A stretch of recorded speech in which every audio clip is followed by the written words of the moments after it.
Once in a while I think of you.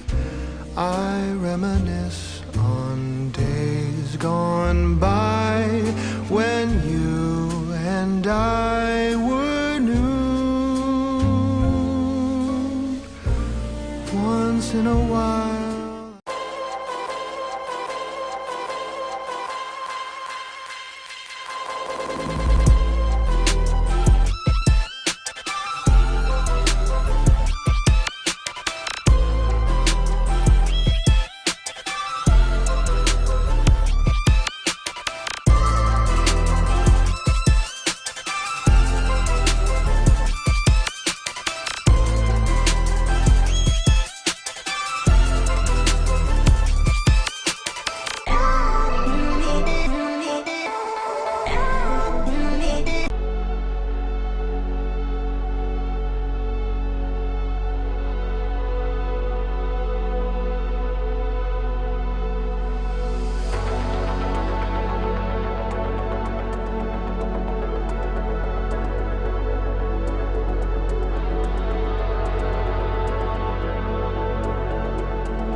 It's a beautiful evening. It's a wonderful evening. Welcome to where we are going to bring you a combination of sports updates here on Aneke TV and also in the world of free kick, because we want to do it as we know how best to do. And we really and sincerely apologize for not bringing this your way in the morning. I know a lot of you were just expecting that. But today promises to be interesting while we are diving right into the world of the Premier League. What's really happening? How is it going to happen?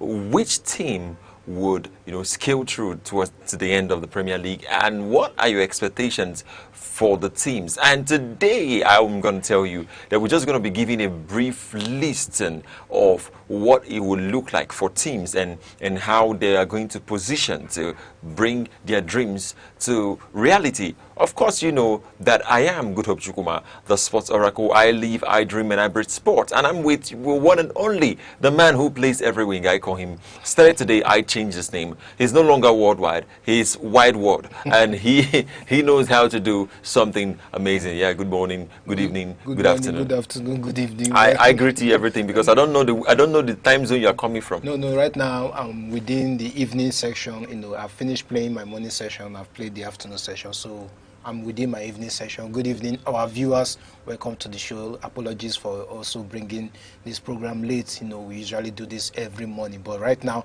we are trying to inculcate both the free kick and the sports. Meanwhile, that is to say, we are trying to even give you the bant while we also give you the update. So this time around, we are going to be doing a little bit of banting and a little bit of the update. So I might have to be taking sides this time around, but I will do it on the show free kick. But don't worry, we are going to give you all the updates as the Premier League. We of course know, anticipated so long ago that we have been waiting for August 21st, and finally August 21st is here, and we are going to see, of course, the very first match, Arsenal versus Coventry, later this evening by 8 p.m. That's talking about our own Nigeria time. 8 p.m. that match is going to kick off. I still remain your humble host worldwide, Mr. Gudo. How is this weekend looking like? Well, I am so excited and pumped because of the Premier League that is coming. You see, I am very, very alive and active because I don't want a bad energy. Of course, we are starting with Arsenal. Arsenal is going to face Coventry City. Yeah. It's going to be an amazing time, you know, seeing the Premier League champions coming back to kick off the season in a grand style. Of course, you know, Coventry, at the other hand, would not be wishing to face Arsenal. just coming into the Premier League. Yeah, the first opponent you're going to meet. You have to be the league defender. In fact, the current title holders, the Premier League champions, you know, it's it's like a mountain to climb for Coventry. But at the end of the day, it's football. No, your 11 players versus my 11 players. Your tactics versus my tactics. So we cannot underrate Coventry at the end of the day. When they were in the championship, you saw them scoring a lot of goals despite playing in the championship. But Frank Lampard's side has been, you know, in a good form coming into the Premier League. So I might see today like a shocker. Definitely everyone will be tipping Arsenal to win, you know, the match today. Yeah, but what in football, if, we know, what if, never say never. What if the what if? Yes, we know there's always what if. We know what if must happen in football. It's bound to happen. There has been a lot of circumstances or instances where what if has happened. And today might not be any different because we are not talking about a Coventry side that manage. We will not say they manage or they eventually scale through. These people, right from time, you are seeing that, okay, these people are coming to the Premier League because of the way they play. You see the number of goals they were scoring. So this is an attacking side that's they already have that mindset, yes, we want to play in the Premier League, and they have proven that they are worthy to be in the Premier League. Now coming properly into the Premier League, facing Arsenal. I'm excited because today, we will not say if it was maybe Arsenal versus Bournemouth. We are used to those kind of matches. Yeah, we're seeing fresh legs. Now we are seeing someone, you know, bringing us a team that we are not used to in the Premier League. We see them in the Championship. So we are going to see let's say it's going to be exciting. It's going to be amazing. It's going to be mind-blowing. Whatever grammar you can use, but expect the unexpected. Because anything, you can go anywhere. 90 minutes of football, you can go anywhere. And yes, Arsenal has the squad, Arsenal has the names, Arsenal has the tactics, the coach, they are well. In fact, right now in the Premier League, if I'm judging by the top, let's use the big six that we are aware of or we are used to. Talking about Manchester City, Manchester United, Chelsea, Liverpool, Arsenal, and Tottenham. Because this is the big six or the traditional big six that we are used to. If you look around these big six, you will see that Arsenal are like on top in the sense that they are compacted. They already know themselves. This is the only, let's say, the first 11 players they sold. One of the members or one of the players that they sold was only Trossard. Within that, their first 11 that they sold. And you know, of course, they have already brought in a fresh replacement, talking about Zolis and the rest of them. Now, the squad is always, in fact, it's intact. The other person, of course, is, what's it called, Nogard, who has moved to Everton. But you know that Nogard does not start every match for us. And so, that's their combination is intact. They are still retaining their coach, Arteta. So, they already know their pattern of football. And they are, of course, they are in their stadium this time around for the opening match. Unlike Chelsea, who is coming from like a new coach, with some changes in the squad. You have seen Cucurella leave. You have seen the Saga. You also saw Garnacho. Of course, Garnacho is not a starting player. You have seen Morgan Rogers coming in. You have seen other names, Palestra and the rest of them. Lacrosse has come in. And the rest. So you have seen that this team are trying to build or start a new life. Let's say something like that. This is not the era of when we had the Enzo Maresca and the Ruben Amorim. This is another person's era, Xabi Alonso's era. So it's going to take a while for Chelsea to like get used to the pattern of Xabi Alonso. It's not something they are just going to immediately enter into the stadium and they already know everything. If you move down to Manchester City, a new coach, Enzo Maresca, has come in. Players are moving in, players are moving out. Just by the news, maybe we'll still get to the transfer news that we have. You are going to see that Savinho has left. He's no more a Manchester City player as at now. We are seeing the rumors for Umar Mamouche also leaving. You have seen Rodri also leaving. You saw the match Arsenal versus Man City. That's last 2 weeks. Was it last week Sunday that they played the Community Shield? You saw the kind of play, and so this club is trying to integrate, trying to reform, trying to reshape under a new management. If you move down to Manchester United, another club that I will say apart from Arsenal, they are more stable than the rest. They have not sold so much of their first 11, apart from Casemiro that left. You will see that almost every other person is there, and they are now trying to replace Casemiro. They have brought in Santos. They have, Kobe Mino has been reintegrated into the team, and they are already used to Carrick. Of course, Carrick is not just, despite he's going to lead them into this season, he has been in charge for some time, some few months towards the last ending of the season. So this team already, they did not sell much of those players. They are used to each other. You have the Fernandez still there, Mbuemo still there, Sesko is still there, Cunha is there. Now they have even brought in Rashford, and the defense line is also still there. Now moving forward to another team that might find it difficult to pick up will be Tottenham, who the scare that they passed through towards last season. Tottenham currently, now they have made good signings. Tottenham looks like what Chelsea did last season. They have made good signings. We can't take that away from they them, have made good they are going to take time.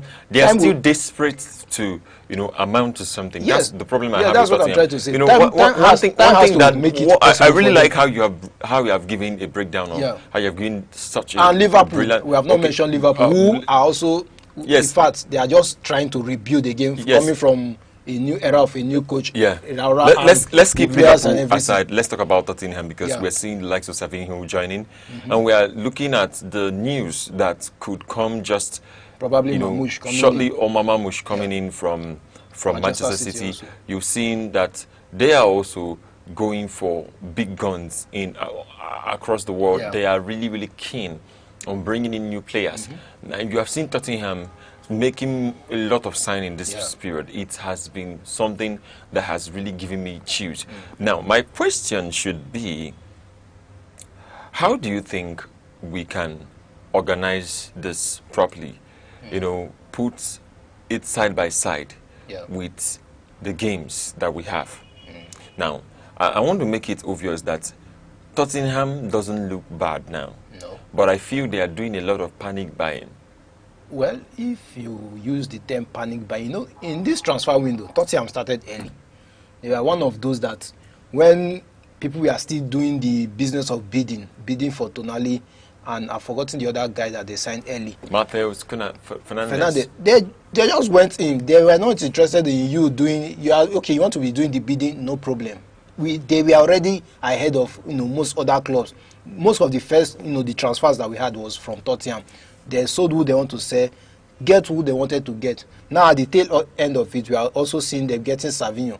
If we now say Tottenham is panic buying, what are we now going to say about Liverpool, who has been in the market? We said today's session we are going to add a bit of band, so I'm just trying to analyze who has been in the market for quite a long time for Bakola. For more than I hope you know that the problem is not with Liverpool. The problem is not with Liverpool. Let me bring it to you. The problem is not with Liverpool. The problem is actually with PSG. No. Why the problem is with PSG. You don't understand. Okay. But let me explain. Liverpool has already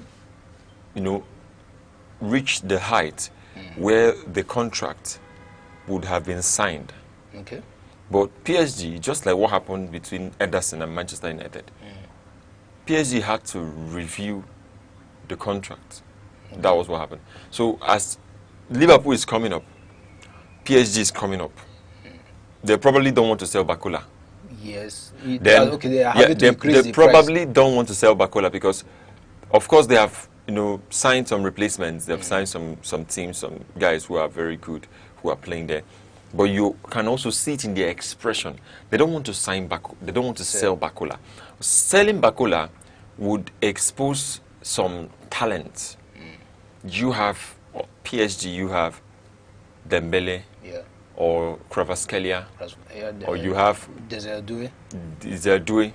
In fact, it's mostly Kvaratskhelia, Desiree, and Bakola that plays from that. Then you also have Dembele is on the other side. Dembele is on the other. Then you have Mbaye does not feature much. Mbaye does not feature much. Now they have sold Goncalo Ramos. Yeah. So I mean, they have signed another. They have signed from Ferran Torres. They have signed Ferran Torres. You see how the team is coming together. Yeah. Now, there's without Bakola, I'm not sure Paris Saint-Germain could do a lot because they have seen his talent in the World Cup. Yeah. That's what a World Cup exposes you to. No, Bakola, they have seen his talent of course, in the World Cup. has done very well in the World Cup. But PSG definitely will do without Bakola. Why do I say so? Now, if you see the lineup, Bakola is not in the first. He's not in the first 11. He usually comes up maybe if Kvaratskhelia is leaving or if Due is leaving. So definitely they will be able to do without him. Of course, he does not play in the wing Dembele plays.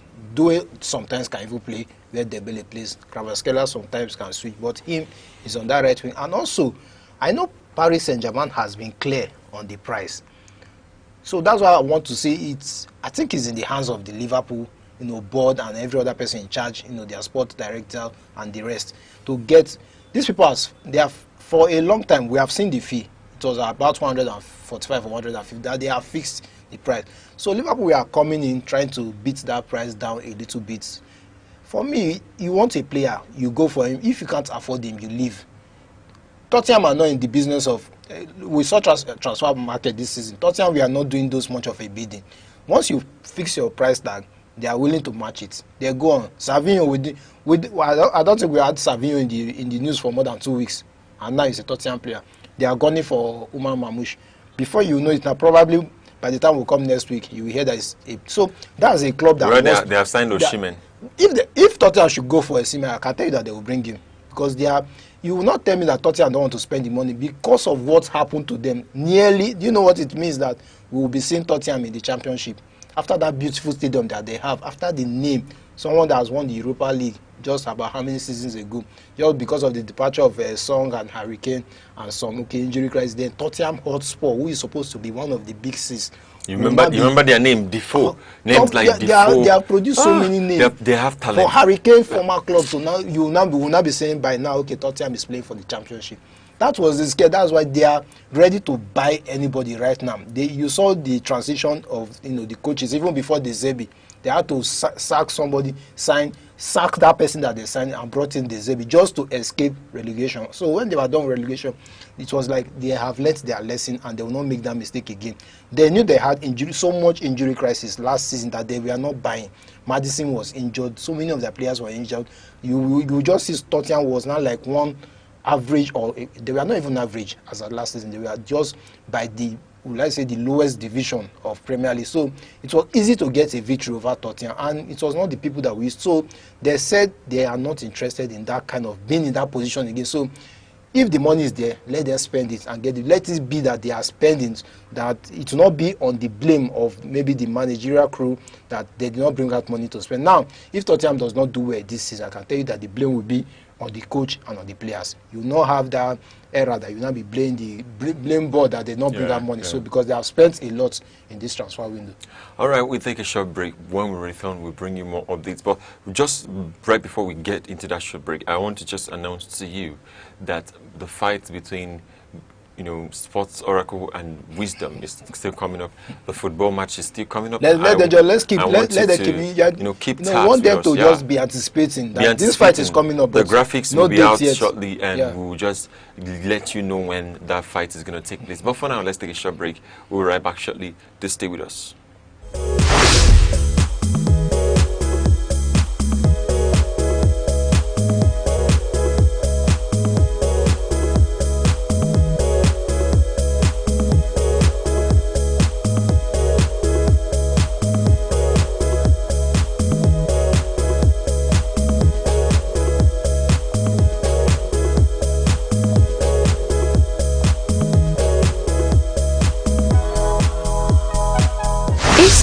Voices, where the heartbeat of Southeast speaks.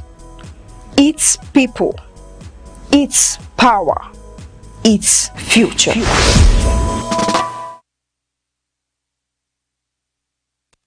Welcome back. Now let's take a look at what's happening across Champions League, and we are seeing Shakhtar Donetsk going to use Stamford Bridge for their Champions League matches as their home ground. Now we are coming into the band section. Yeah, this looks like a news or a topic for band. Imagine now a club that is supposed to be part of the. Of course, when I mentioned the Big Six, I mentioned that club.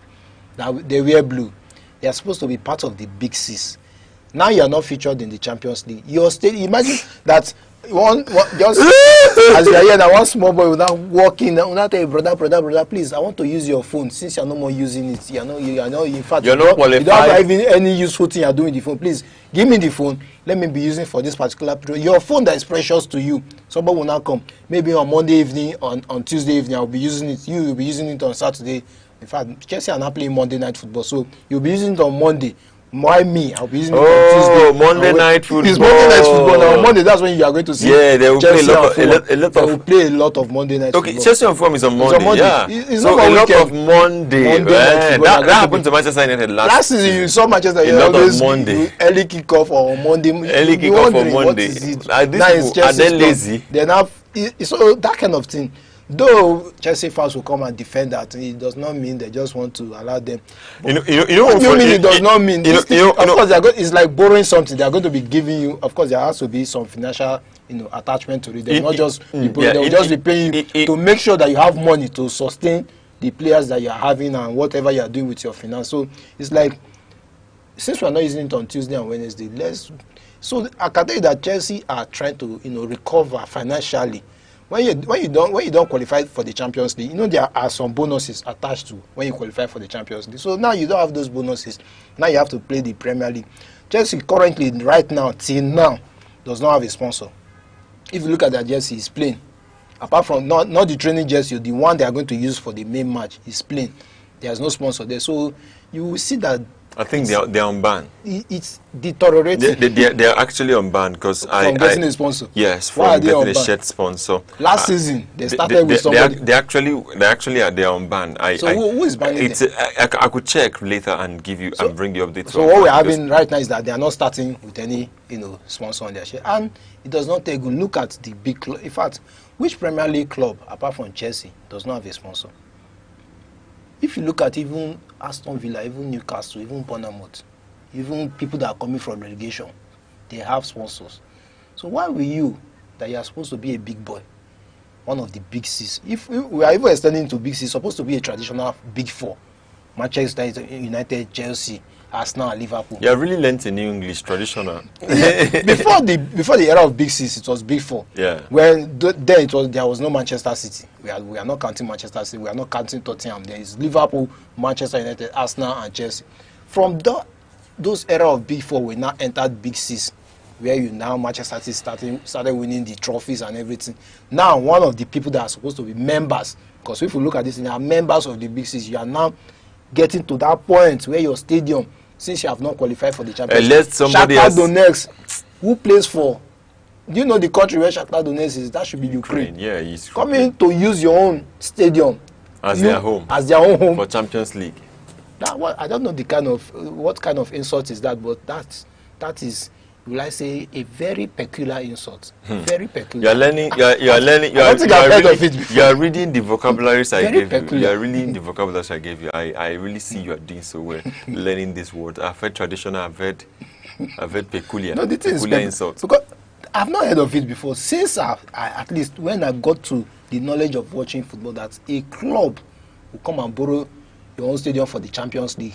It's undone. Now, let's go into a detailed, analysis on this evening's game.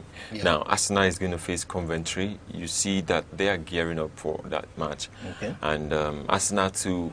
There's a rumor that Bruno Guimaraes is injured. He had a knock. Wow. Okay. So I know you are excited. That's a big one. That's a big one.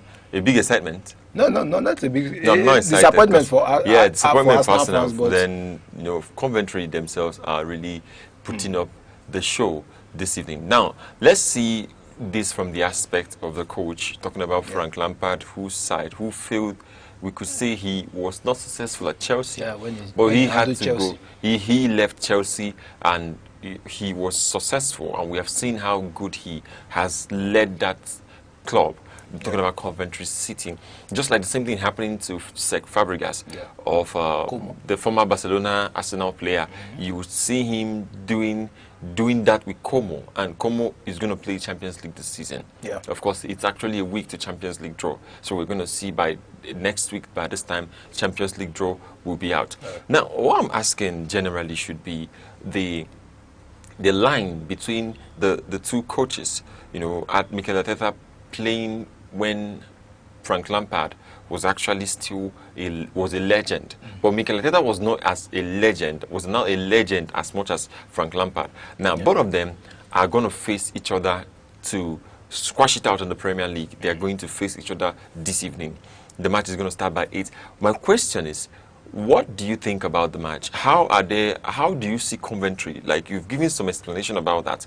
But Coventry, do you think Coventry could get even a goal? Or they could, you know, find something to make a headway? Yeah, Coventry, first of all, they are coming in as the underdog, right? Arsenal are the bigger boys right now. But if I should take towards the tail end of your question, getting a goal, likely, in fact, very, I can tell you more than 50% chances of getting a goal, because they are not defensive.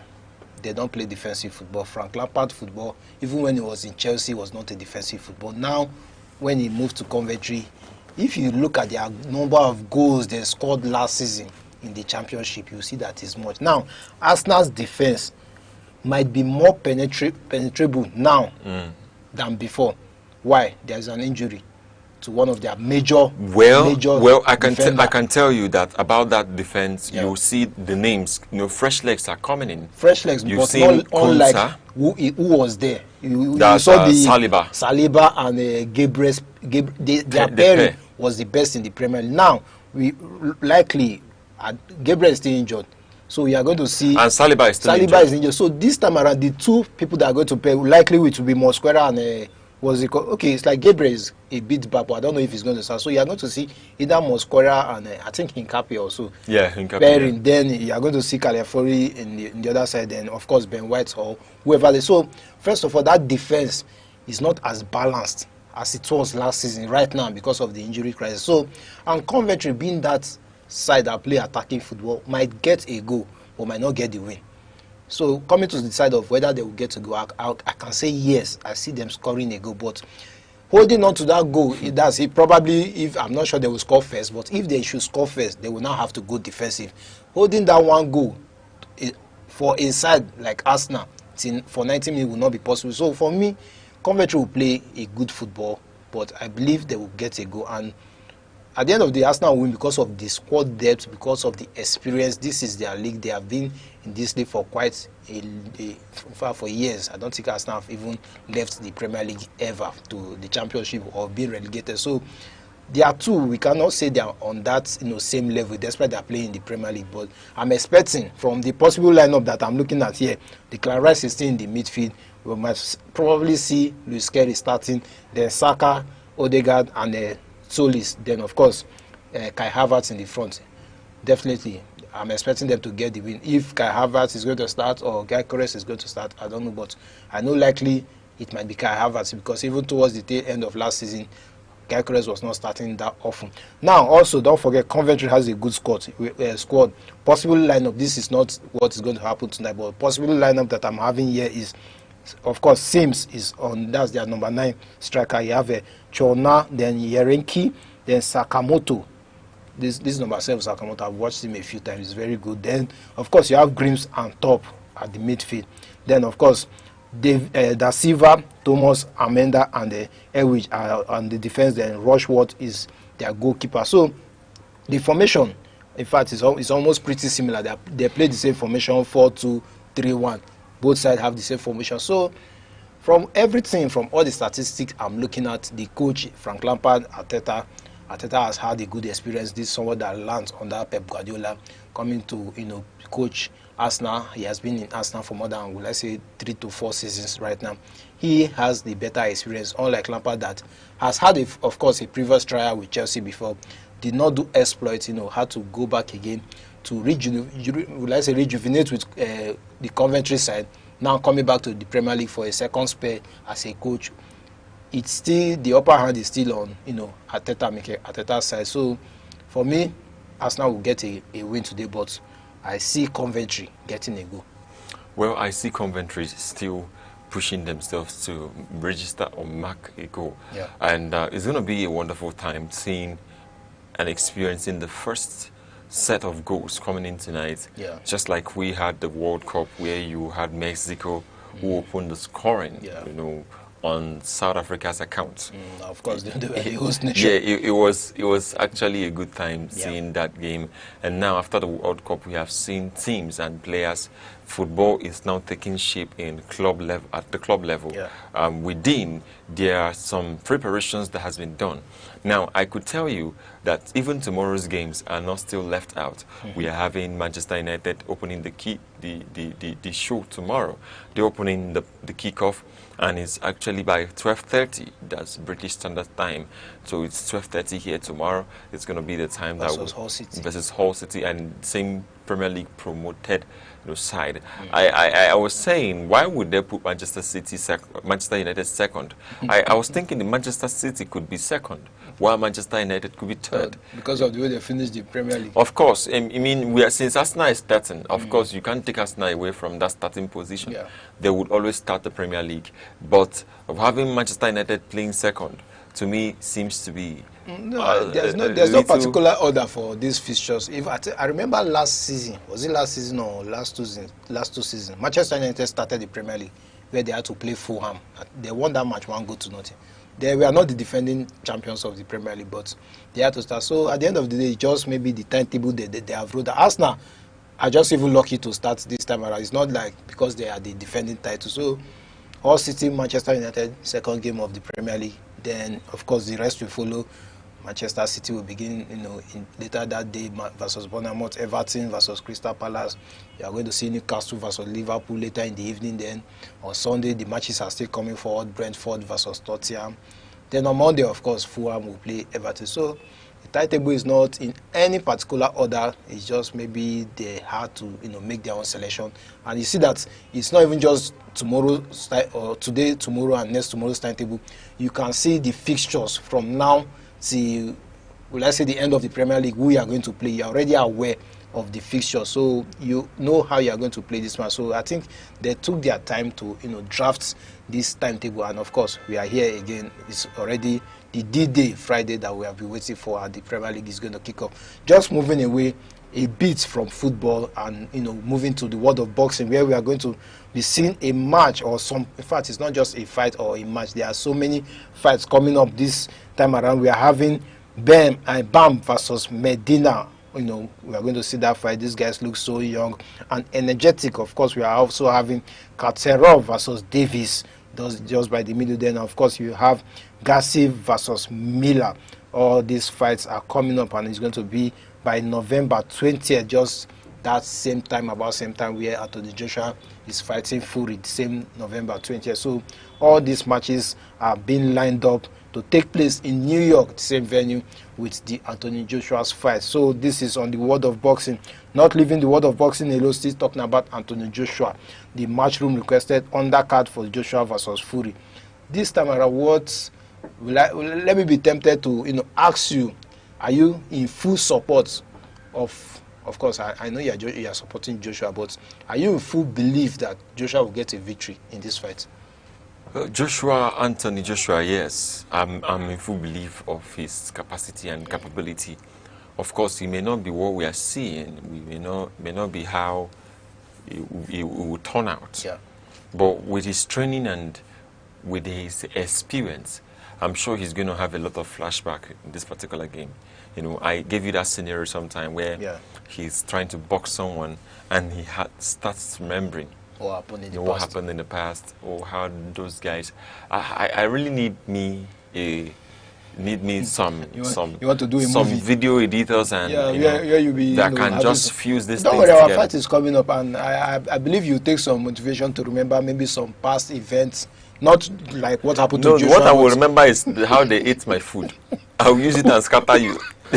Don't have that kind of memory, because I know that would be too rough. The day I was so hungry. Probably I'm not even the one that ate your food. The day I was so hungry in school, and then I came back under the hot. I came out from the hot sun. Yeah. You know, trying to meet this delicious delicacy that is waiting for me. Just coming home, someone else has taken my place, and I was asking some questions, and no one answered. I had to beat the whole room. You know the kind of beating you have to beat. You beat everybody.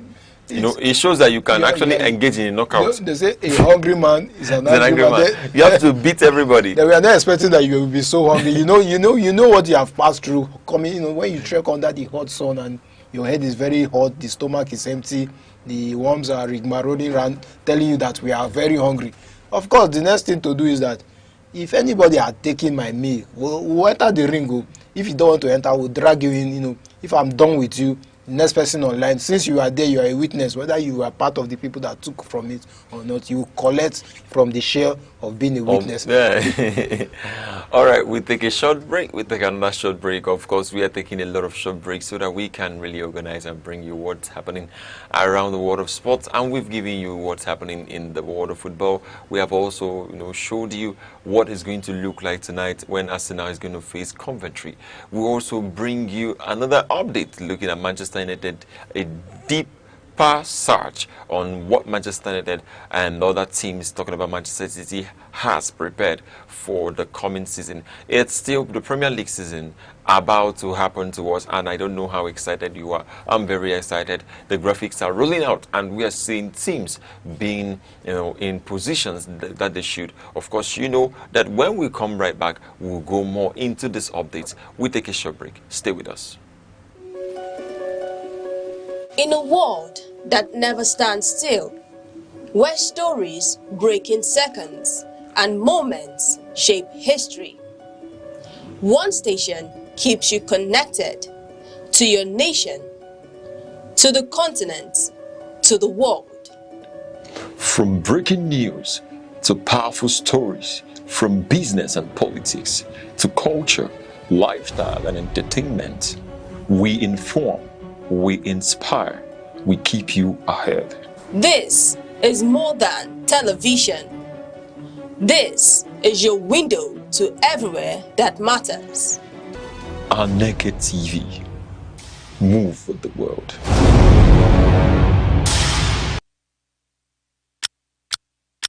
Every second, the world changes. Markets rise. Leaders speak. Stories unfold. To keep up, you don't just need news. You need clarity.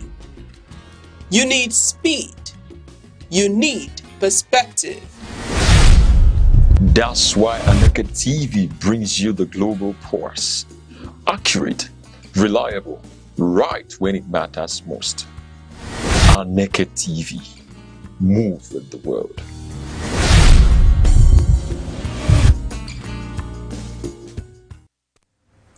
Welcome back. Now we're taking a look into the disciplinary actions that had to, meet up with some of the defaulters, talking about the just concluded 2026 FIFA World Cup, where we are having some players who currently have been, fined and suspended by FIFA about, how bad they have behaved.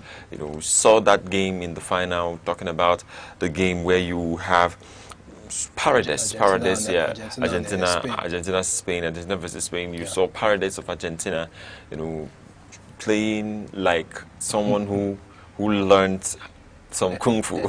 They learned Tai Chi. And even Enzo Maresca, luckily enough, Enzo Fernandez. I'm surprised that I'm not seeing his name in this, people that has been fined. I'm just surprised. Well, maybe he managed to escape because he has been branded a red card. They're just looking at it as an on-field, foul that was committed, and of course it's a red card any day, anytime. You don't need to give him a fine. But these other persons, we are giving a fine and some match ban because it was already after the whistle has gone. The final whistle has been blown. You guys decided to go into more altercations with each other.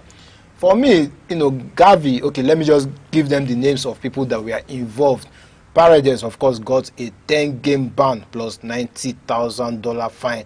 Then, of course, Molina got a 7-game ban plus also $90,000 fine. Then Almada got a 1-game ban plus $30,000 fine. Ayala got 3-game ban plus $30,000 fine. Then Gavi, of course, got a 1-game ban plus $30,000 fine. Now, I'm just, I'm like having pity for Gavi, although I know this this money is he has it. In fact, he has no pain in paying it, and the one man. But if you see what happened, in that altercation between Argentina versus Spain, Gavi was not really interested in fighting. It was like pushing, trying to defend your own player, where the Argentina people were trying to pick up a fight, talking about Paredes being the major culprit in this instance, wanting to just show that apart from football, he has other sports that he does well. He's well involved in boxing. He's well trained in wrestling. He's well trained in those kind of martial arts that he wanted to portray to the world that yes, after football I have other lives to live, and I want to show you guys that since I've lost the World Cup, let me also use this as an avenue to showcase my other talent. So Gavi is just unlucky to be caught up in the midst of everything and having to pay some fine and of course 1 game ban. But this 10 game ban, I feel just okay. They want to temper justice with mercy, just reduce it to 10 games. For me, this kind of offense, that person should not even play again for the Argentina squad. Go on and play your club football, because this is indiscipline. Go on and play the knockouts you plan. You just go to the other sporting side where you want to be a wrestler, or you want to be a boxer, or you want to be a kickboxer, and continue there. What is the problem? You were beaten fair and square. It was not like you could say the officiating was against you. You could not say maybe the Spanish people, the Spanish players, were even the ones playing the rough. Why are you really angry? Why are you furious? Why are you wrong? I want them to give him the mic. He should take mic now and explain to us why he's furious. You lost the World Cup, fine. It's quite painful. We understand that emotions will be flying. But why are you now furious at the end of the game? Was it that because from his own reaction, it was like they were maltreating you, or they had the officiating, in their own favor, or they had some calls that were not called for. Maybe you guys had a penalty that were not given or something. So from what the Argentine squad were displaying, it was like there was something that was supposed to happen that did not happen. That's why we are all furious, we are all angry. And it's not a show of sportsmanship any day, anytime. It's never a show of sportsmanship. And I was not expecting that from the Argentina squad. So this ban, they're even lucky that it's just a 10-game ban. So maybe in the next, of course, you serve it. It's not just the World Cup you are going to serve it out. You might serve it out in other competition, the Copa America, or maybe even friendly games. And of course, the 10 matches will just elapse. You will see him back in it. But they should see it as a lesson, not to go back to their former ways. The Argentine squad are one. Sometimes they tend to call themselves the mafians and all that. You don't do that in football. If you want to have a separate place where you want to do your mafian activities, go there and do what you know how to do best. Not coming to want to be so rough a team that you are playing football, you want to end somebody's career. It's not necessary. If you want to play football, play football. We agree football is a contact sport where you have to have a bit of contact with the other opponent, but not to the extent of what even Enzo Fernandez displayed, to be turning somebody in the air as if it was supposed to be the helicopter blade that is turning. You have to twist and turn the young man upside down. So this rough of a thing should be minimized in football. Let everybody play football. We saw the other day, I think it was one of our Nigerian players who has been injured. It was from a friendly match. It was not even from a... Crisanto Suche. You saw that tackle. He's very unnecessary. Now you have almost it was a successful surgery. Almost ended somebody's career in a friendly match, and you come and tell me you didn't do it on purpose, that it was not intentional. After apart from a successful surgery, the pain that he passed through before that surgery, now he's not going to feature for almost throughout this season. I'm not going to see him. So it's painful when people just want to play football and someone that is supposed to be a footballer will now come and terminate their career that they're supposed to have. It's not really nice, and I don't like to see players that we are posing a good that you are seeing the future in them having to end their career early because of a rough tackle by somebody else. And at the end of the day, that person will still be playing the football. You will not be on crutches watching from the hospital. That person will be, maybe at the end of the year, he just got a red card and he will miss 2 or 3 matches. Then he will be back in the field. Why you will be suffering in pains in the hospital? For me, I don't like that kind of attitude. If you do that with me in the football pitch, I don't know how it's going to end up. Probably we just have to take ourselves out of the pitch and go and settle somewhere else. All right, now let's take a look at Tolu Arokodare, the former ex and wonderful striker who played for Wolves, now is making waves over there in the Eredivisie side, talking about Ajax. Yeah. You know, yesterday they played their game where he came on instantly and made a mark. He scored and then provided an assist at the 87th minute, sealing the playoff, the Europa League playoff, you know, sealing it and making it a successful one for the side who had to go on their outing, I could say, on the first official outing for the season. Yeah. And Aroko Dare has been so good when he played for Wolves. Yeah. He really had that presence, I could say, even though he may look a bit ruddy, as though he has some other issues he's facing. Yeah. But Aroko Dare has shown that quality and class, I must say. And big ups for the one who has the the blueprint of what it looks like, and he had to bring in Aroko Dare. Of course, it's a wonderful time seeing the Ajax side, dominating in their league, and this is one of the things we have been expecting. Yeah. While we're still talking about that, we have in the news that the legendary Ronaldinho.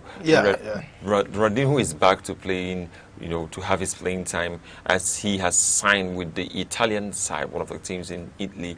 And it's just what it is right now, that Ronaldinho will return in his 40s to still play football. He's 46. And, in fact, I would say this is just coming back to just keep yourself fit. Just, featuring some matches. Of course, you don't expect Ronaldinho to be playing for 90 minutes at this age, someone that's left, professional football for a long time. So this is just like, will I say, a kind of entertainment signing, just to come and entertain the audience. It's not, you're not going to take him to, be so serious in the pitch. When he comes in, they will give him some minutes to play. He will just enjoy himself, play what he knows, do what he knows how to do best. So it will be like an entertainment show for the fans that are coming to watch. I'm not coming to watch Ronaldinho come and start running around the pitch to go and give you one spectacular goal. You are going to be seeing the dribbling that he knows how to do best. You are going to see those dancing that he knows how to do. So this is just, for me, infusing entertainment into sports. Ronaldinho at 46 years old still has to sign for Italian 3rd division. You can see where the league is. Not the 1st division, not the 2nd division, down to the 3rd division. That's talking about Ravenna.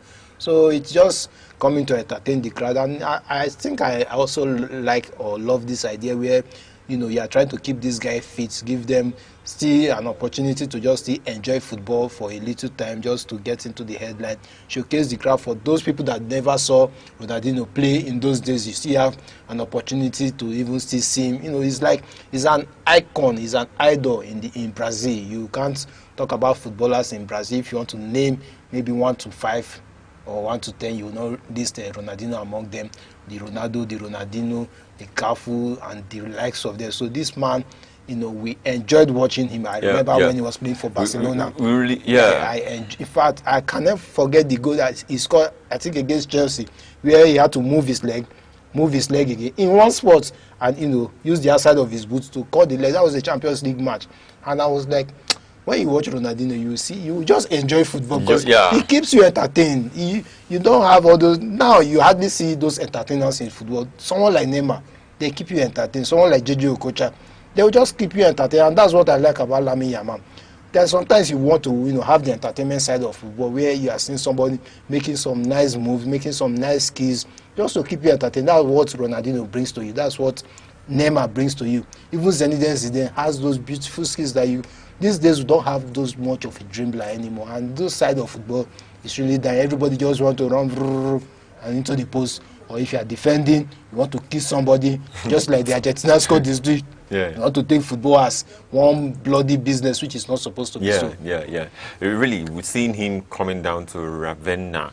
It's something that we all expected, and if we can turn back the hands of time, we would really want Ronaldinho to play as at when he was 23. If it was still possible to see him at 20, 23, even 25. 19. Now footballers are very young and they are playing. So at 19, someone is already, playing at the world-class level. Mbappe won his first World Cup at 19. Yeah.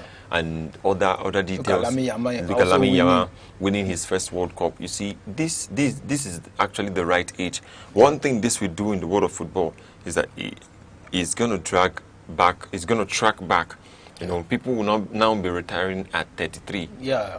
People will now be retiring earlier. You have time to enjoy your, you know. Yeah. You know, someone that is already 19 now could retire at 33, 34. He has won the World Cup. He has won everything. I think just Champions League that he has no. Yeah. He has won the Euros, won La Liga, back to back. That's just the Champions League left. Just like Mbappe also, the Champions League, and that will be if they get to win it, we are going to see that they are still going down the rail as one of the most influential footballers we have after the likes of Cristiano Ronaldo and Lionel Messi. Of course, you know, Lionel Messi had to feature in their game just day before yesterday, and he was part of the game and he played really, really well. I mean to let you know that this is where we are calling today on this edition of Aneke TV Sports. And it's not just as we are calling today, we're also going to meet you again tomorrow morning by 8 a.m. while we're bringing you the best of the updates as it is in the world of sports. And I am Good Hope Chukuma, wonderfully going to welcome you and tell you and just let you go all this evening. Tomorrow we're going to resume and I will bring you all the best and in the world of sports. All right, I remain your humble host worldwide. Don't forget, we are already in the mood. The Premier League is starting this evening, just about 2 hours from now. It will be kickoff. The league that everyone has been waiting for is on the way, 8 p.m. Arsenal versus Coventry. Go out there and watch that match, and of course we'll be here tomorrow to give you how it went down, the analysis, the scoreline. Don't forget to drop your predictions on our comment section on Facebook, on YouTube, Instagram, all our social handles at Aneke, and we'll be there to also respond to you. Thank you very much for staying with us to this time. Have a lovely weekend. Bye-bye. Bye-bye.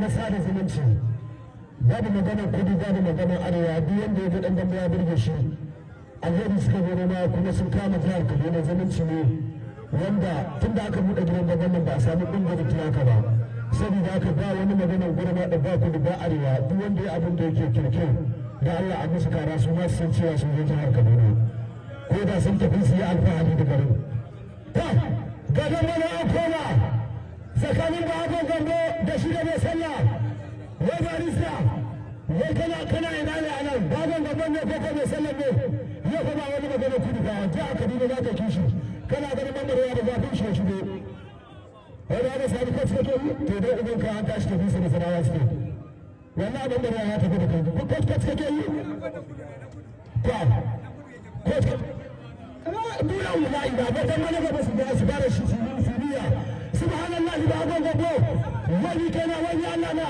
la ilaha illallah mamarwa ta sanar da kasa la hawla wala quwwata illa billah mai sallah masallaci aikin ka baya baci mai sallah kalu inna lillahi wa inna ilaihi raji'un kowa ya sallah haka ya kusanta ci da ubangiji shi aikin ka baya baci mai sallah dan bai tsakanin mai sallah da ba hagon gabo wani kana wani Allah na subhanallah wani ake da rega mutuwa wani ake da rega mutuwa la ilaha illallah wani kana wani Allah na kafa ce da kafa la ilaha illallah muhammadur rasulullah sallallahu alaihi wasallam wanda ko kuwa la haula fi sha'atillah hannu ya aiki da haka gambo to mai sallah biyo uban nan kai rabo ta ci rabo ya ci rabo ya rantsa sai da shi subhanallah wani kana la ilaha illallah muhammadur rasulullah gaishe ka da haka gambo gaishe ka mai sallah kun yi minti biyu da gambo kalu inna lillahi wa inna ilaihi raji'un wani ake da ranga mutuwa da haka gambo ko saba kai gida sai ya kai subhanallah yan kallo wanda bai practical ne kowa da yan damban da suke cikin gidan nan duka yan damban Najeriya rabin su da kwata suna cikin gidan nan saboda haka gobe da wuri za a fara dambe da wuri gobe za a fara dambe sauran ku sakon 30 sauran ku sakon 30 la ilaha illallah bura uban nan kai sallah ka iya kano yaro iya ka iya kano yaro iya musalla la ya yi mutum da sarkin sa subhanallah musa shaga amadu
Across Nigeria's dynamic economy, enterprise is on the move.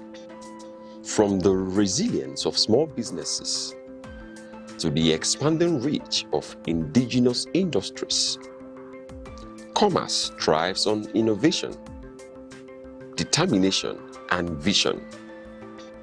Finance is evolving, powered by technology and driven by a new generation of entrepreneurs. In a rapidly changing world, digital transformation is redefining how we save, invest, and grow wealth. From energy to agriculture, manufacturing to tech, Nigeria's economic landscape continues to diversify.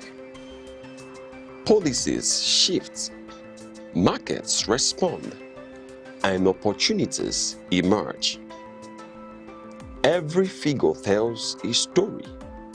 Every trend shapes the future. The question is, where is the next opportunity? On Aneke TV, we bring you clarity beyond the numbers. This is Business Outlook on Aneke TV, tracking the markets, analyzing the trends, and spotlighting the drivers of economic growth. Aneke TV, informing enterprise, shaping perspective.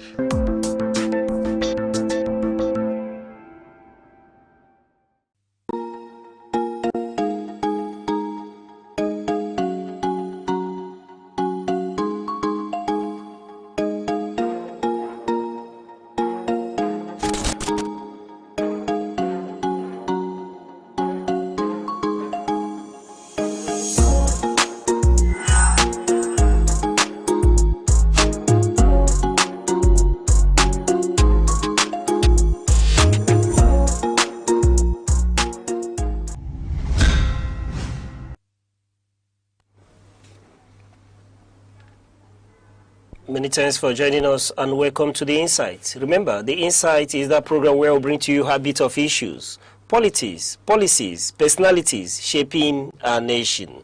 I am Uche Osai. Today, we'll take a look at Nigeria 2027, opposition unity, electoral competition, and democratic implications. As Nigeria moves towards another decisive electoral contest, the strength, strategy, and coherence of the opposition will be central to the quality of the nation's democracy. A competitive democracy requires more than the existence of several political parties. It requires credible alternative, issue-based campaigns, internal accountability, respect for electoral rules, and the capacity to offer citizens a clear and practical vision of governance. The growing cause for opposition unity raises important questions.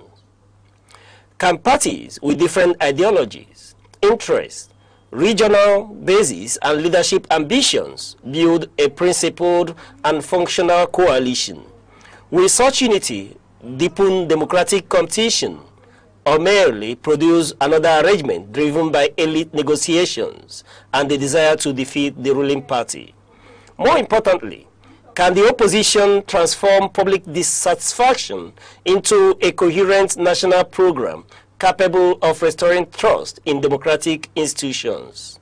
This discussion is not about endorsing any party, candidate, region, or political arrangement.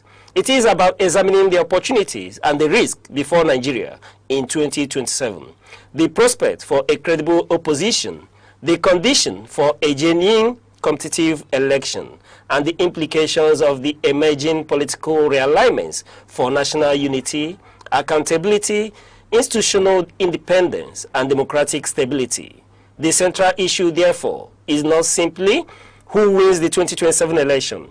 It is whether the process will give Nigerians a meaningful choice and whether the political actors seeking power will strengthen or weaken the democratic foundations of the Nigerian state. And joining us with deeper insight on how Nigeria works is a man who has seen spoken about these issues. He's joining us on the Insight with far deeper analysis and intellectual capacity to dissect these issues. Welcome, Comrade Fidelis Ede, CEO, Service Accord Initiative. Comrade, it's a pleasure to have you one more time on the Insight. Thank you. It's my honor to be here. All right. For want of time, let's just hit the ground running. And I'm asking you for a start. Can the opposition parties successfully form a coalition or agree on a single presidential candidate at this time? You are well aware that the campaigns, by inec has been flagged off. So I'm asking, is this still possible? Well, in politics, there is nothing that is impossible until votes are cast. The idea of combination, it is something that has to do with interest. In fact, it defines politics wherever it is fine, given that politics represent aggregation of interest. But the challenge lies that given our environment, given the dynamics and the values that seem to have driven the Nigerian politics, what do we now mean by opposition in a system where constitutionally the Constitution has guaranteed a multi-party system? Is it political parties that are coming together to unseat those that are incumbents? Or are we talking opposition in the line of aggregation of social forces? By social forces, I mean the non-state actors,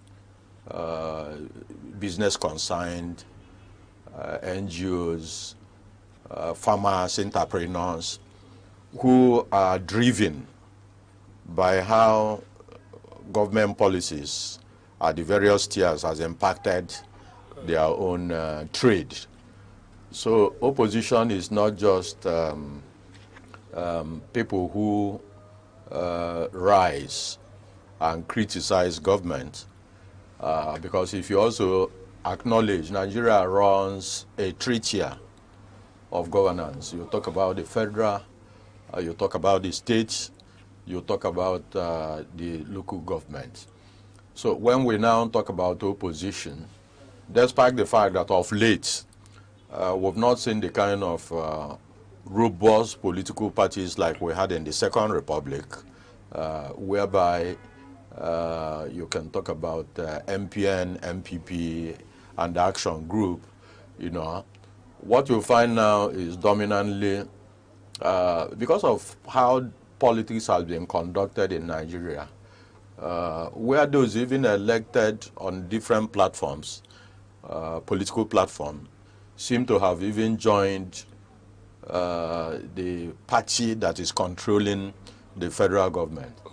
So today, when we talk about opposition, are we just talking about some elites who feel displaced from the role they used to play or from positions they used to hold? Or are we now talking about opposition from the reference I had made to social forces? So it is this determinant that we now show to what extent with opposition, depending on how we now want to define it, will make impact. All right. That's quite interesting, the way you've segmented this issue and then bring them together. But from where you sit, speaking about opposition in Nigeria as it's presently constituted, let's have this conversation a bit. Are you disappointed in the manner of the opposition in terms of having a robust political parties, in terms of ideology, that can engage, a ruling political party in Nigeria at the moment? Because I know you've made reference to the Second Republic, and I know you are very knowledgeable about our political history, and I'm asking directly, do you feel disappointed in the manner the opposition conduct their affairs? Well, there's no way I can be disappointed as a student of history. Rather, what is happening can well be said is a self-fulfilled prophecy. If you are standing on a hill and you roll a stone down, there is no way you will be disappointed if the stone keeps leading. It may eventually hit an unintended object, but the fact is that once you drop the stone, you know that it will roll down.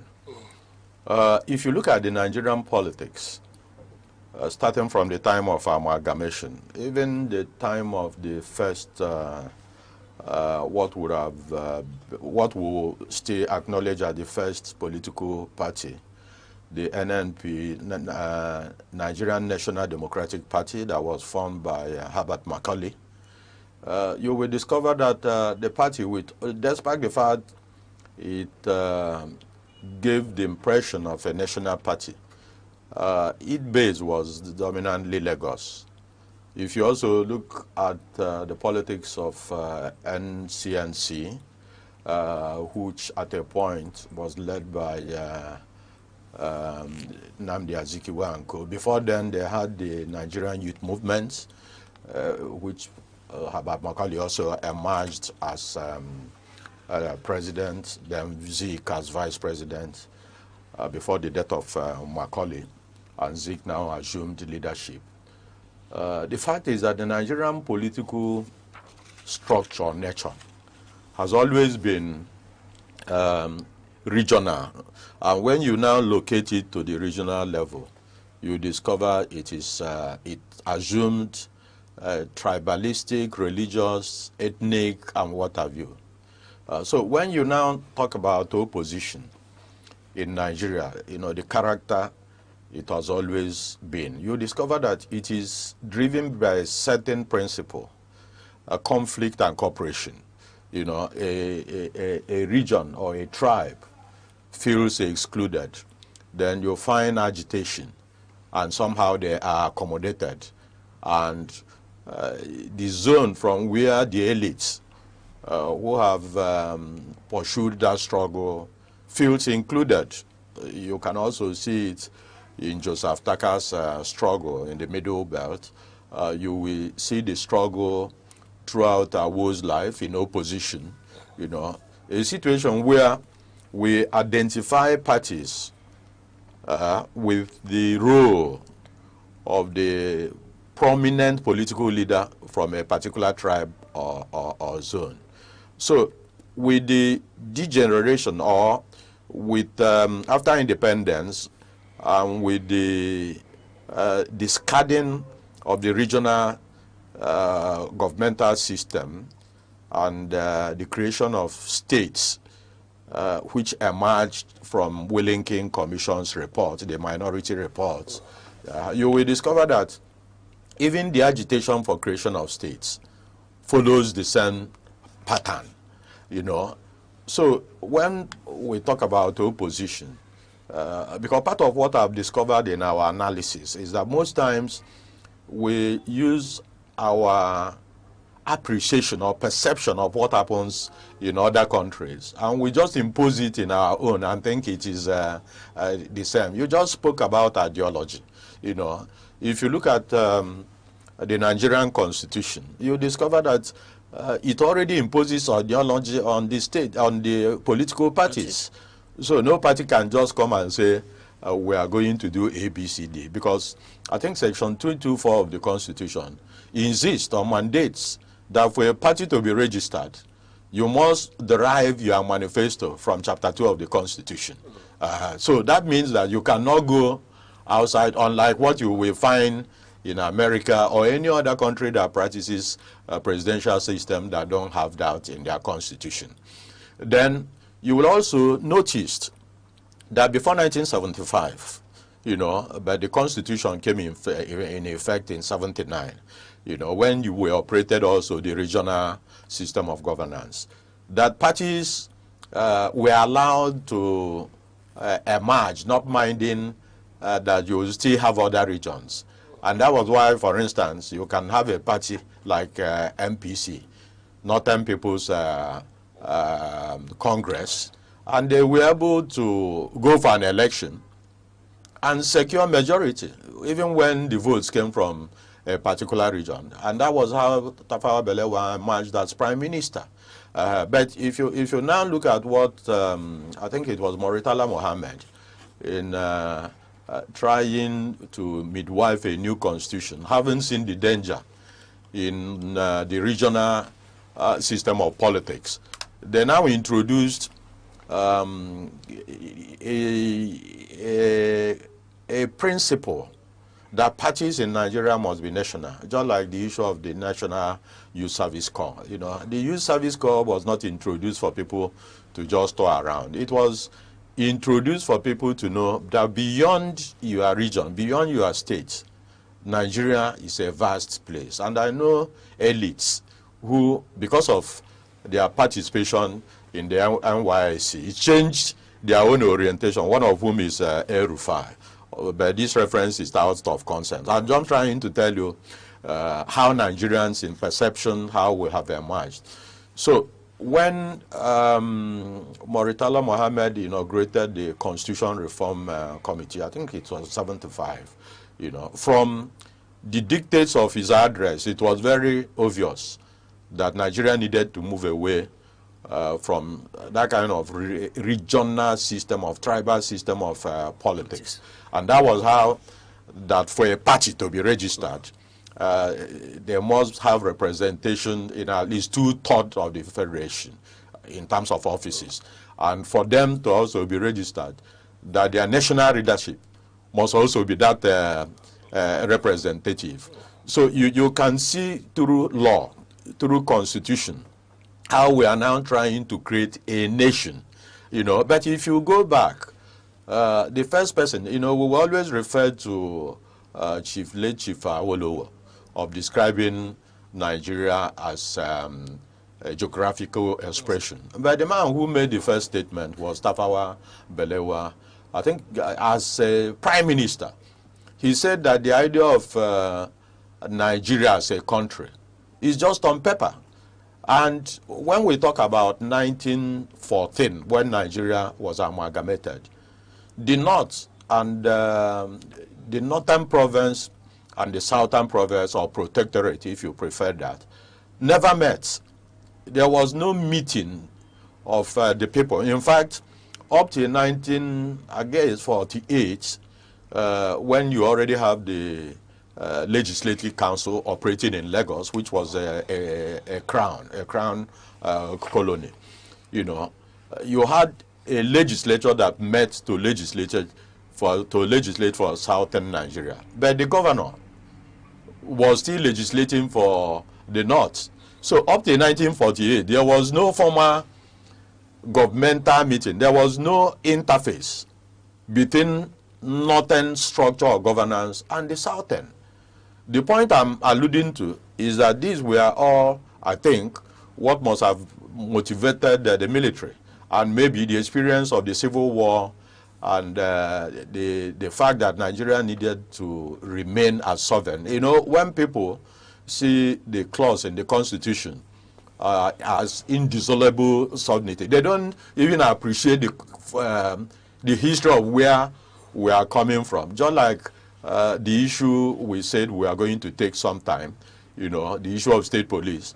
We used to have regional police. It was the abuse to which they were subjected that led to Wellington Commission recommending police to be centralized, judiciary to be centralized, prison system to be centralized. So the point I'm making is that we cannot be talking about opposition from the elite perception, which is more of gang up, because what has affected to Nigeria, what has degraded Nigerian politics over time is that you don't find those key players who had network. They were networking and had conventions and structures beyond their region, and that's the only reason somebody like the great Zik will go for an election and lose the prime position and still be able to be part of the national government. It happened in the First Republic, it happened in the Second Republic. You will recall that Zik contested as president under NPP. But after that, through an accord with MPN, despite the fact that we had a Ekweme as vice president in MPN, the accord still gave MPP, Speaker of House of Rep, Edwin, exactly. You know, so what I'm saying is that we still had a political network of those who towered beyond their region and zones, and were able to make a great impact. You no longer have them now, you know. So when you asked whether I'm disappointed, I'm not disappointed, because if you look at the electoral process in Nigeria, particularly the issue of votes, you will discover that our concern has always been how votes are counted.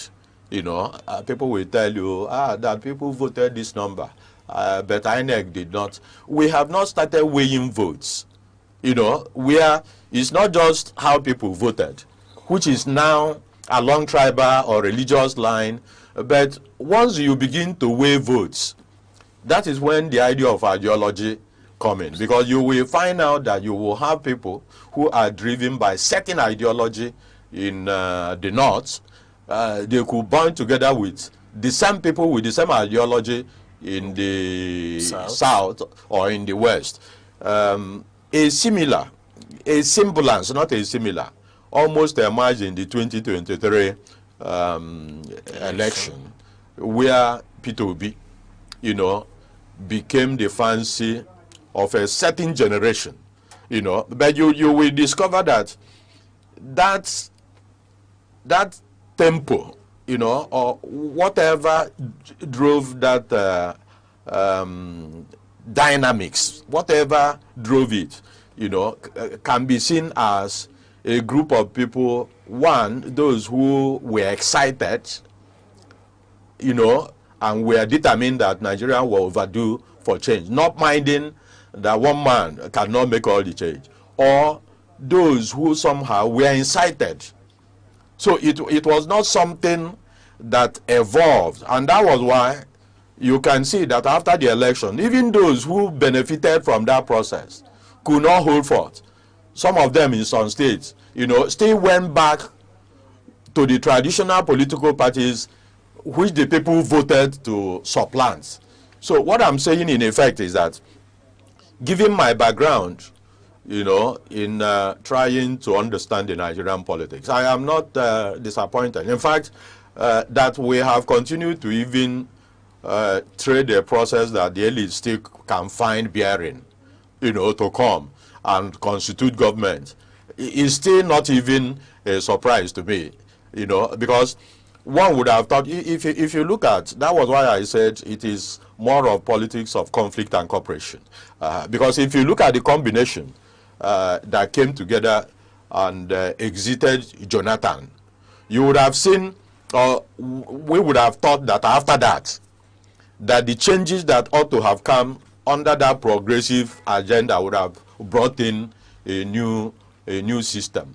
But you cannot build a new system in a decadence structure. You can't change the Nigerian political structure without affecting the knowledge, the political knowledge, the civic knowledge of the citizenry. You can't do it anywhere, because if you take politics for what it ought to be, which is attending to the needs of the people and serving the greater interest of greater majority, that immediately takes you to public administration. Because when government forms, political parties form government, the next thing they have to adopt is a model of governance that now begin to impact the people. If we agree on that, that means the question will now be, do we actually have the structure through which government can conduct good governance? Once we answer that, we will now know that no matter the party you bring in, that it's not likely that things will rather degenerate. Because America also, because it's like what we are practicing now is the patronage system. A party comes in, it brings in old people, including supplanting what the public service ought to do. You now politicize almost everything. But for you to be able to deliver, you must have the technical knowledge. Because how do you now even begin to talk about a nation?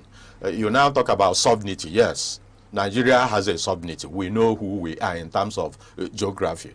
You know, you now talk about constituting instruments of governance, which you see in the Constitution. You know, the president would be elected. He has to appoint ministers who are now the ministries, agencies, and what have you. The same in the state. Then the most critical thing which continue to be lacking is the technical skill with which to conduct this governance. Yes, you have the structures, you have the judiciary, you have the ministries, you have all it takes.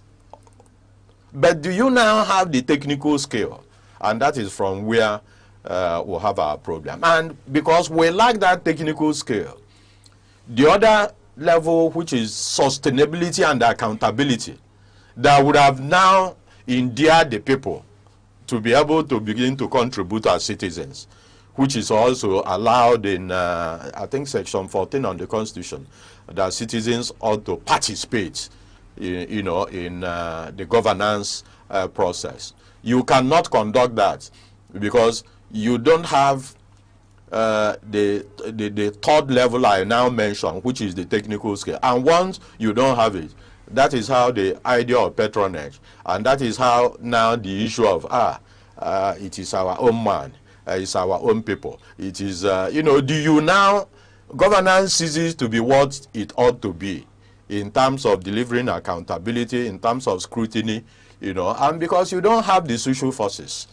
who ought to also hold government accountable. Because, yes, people will talk about the legislature, but the legislature is also part of the instrument of governance. So it is the social forces that ought to hold the legislature or infuse the legislature with their own responsibility with which they can get government to account.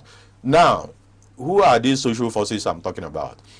The social forces now represent those who are the aggregate of what constitute productivity in any given society. You now talk about the farmers, you talk about the traders, you talk about students, you talk about lecturers, and that is why these bind together as either unions, associations, and what have you. Because it is expected that when they bond together and are able to aggregate their interests and present it now to either the House of Assembly. Let me use the House of Assembly where we are, in terms of the state, It is this that the House of Assembly now, because these people are now doing with their constituents, you are likely to tell the man representing you that this is what we want. And that is what he is likely now to begin to agitate for. And this is what finds its way in the budget the executive is likely to produce, because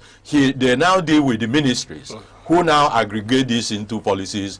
And when the governor now makes a presentation in terms of budget now, you will discover that the interest of the social forces have now been accommodated. The next level becomes now the social forces trying to find out how these budgets are implemented. Now, if you do that at the state, now do that at the local government, which you know that as at now, the local government is a conduit pipe, But because these are not working, there is no way a viable opposition can emerge, an opposition connected to the people. So the opposition you have is an opposition of a group of people, the elites, who are displaced for one reason or the other, and they also want to play what he's late now, Professor Abubakar, may he so rest in peace, defined as politics of entrism.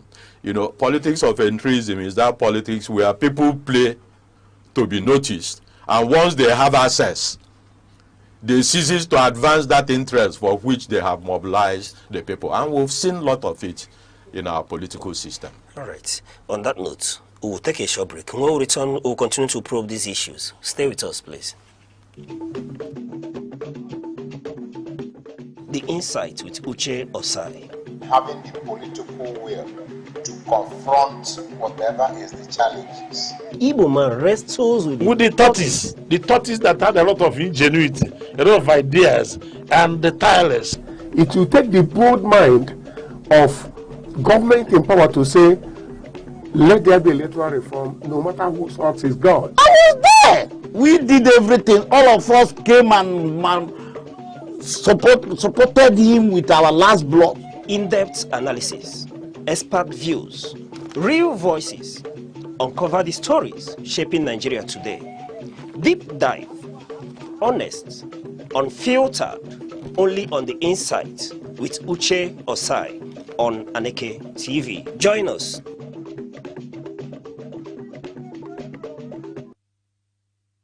Many thanks for staying with us, and we've been having this conversation on Nigeria 2027, opposition unity, electoral competition, and democratic implication. And with us here is Comrade Fidelis Ede, CEO Accord Initiative, helping us to dissect these issues. Yes, CEO Service Accord Initiative. Comrade, it's been a pleasure having this conversation with you so far. Thank you. All right, let me take it another dimension. You know, while we were speaking, you talked about political networking, you know, and what many people in some other clime may term what we're seeing as elite conspiracy, in quote. But I want to tow a different dimension, because there's been developments going back to the way these political parties are beginning to congregate. And I'm asking, have you heard about a group called the G100 coming together, proposing a dimension, you know, to the what we call the opposition moving into 2027 election, and the position being advanced or suggestions from another group called the Good Governance Group. Are you aware of this development as well? Yeah. The role of the Good Governance Group 100. Yes. Incidentally, the focal person of that platform is a friend. Okay. We were all in the NLC. Okay. Although, I mean, Salisu Lukman. Yes. Although then he was a staff, I was an elected vice president of NLC. Yes. So he was in our secretariat. Okay. You know, he came from the textile union on secondments. You know, Adams Oshimole came from the textile union. You know, Lukman is a brilliant guy. He has been around, you know, in activism, in politics.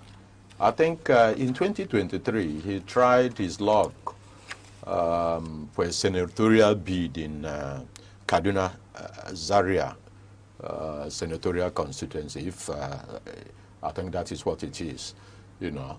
So Lukman is somebody who has always been passionate about a Nigeria that works. Okay. But I know that at a point, he was also, I think, vice president of APC, of whether it was Northwest, you know.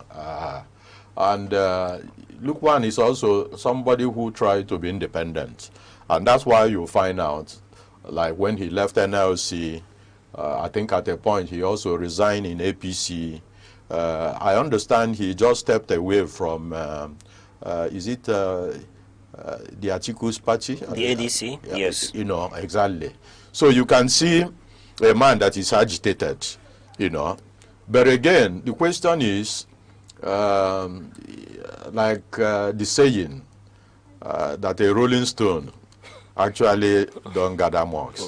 Meaning that he has not been able to galvanize or find people with the same ideology. And it is actually for that reason my person, I've always kept my distance from politics, because you hardly can find people who want to make the sacrifice, or even if when you do, like some of us, the role we played in getting enugu out of military rule, you know, the state creation and what have you, you discover that nobody refers to the original value, the original ideology, you know, what led to the struggle of Enugu State, which in effect was marginalization, you know. So, but coming to the question you now asked, I've read the communique. All right, sorry to cut in. You know, for want of time, let me just take you directly to a part, you know, which is the suggestion from the Good Governance Group. And this suggestion is, I'm looking at the communique here. One is that the opposition political parties should harmonize policies, deliverable documents in terms of coming together. And they went further to propose that the key opposition parties, speaking about the ADC, the NDC, APM, LP, Accord, SDP, PRP, PDP, should galvanize together, choose a consensus candidate of Southern extraction, and they went further, which is why I'm most keen in asking you these questions, that the whole congregation should, you know, come together, endorse and adopt the presidential candidate of the NDC as their sole candidate going into the election in 2027, that any of these groups that negates this ideology or principle, that the rest should neglect such individual and go in this direction, a Southern candidate, NDC presidential candidate.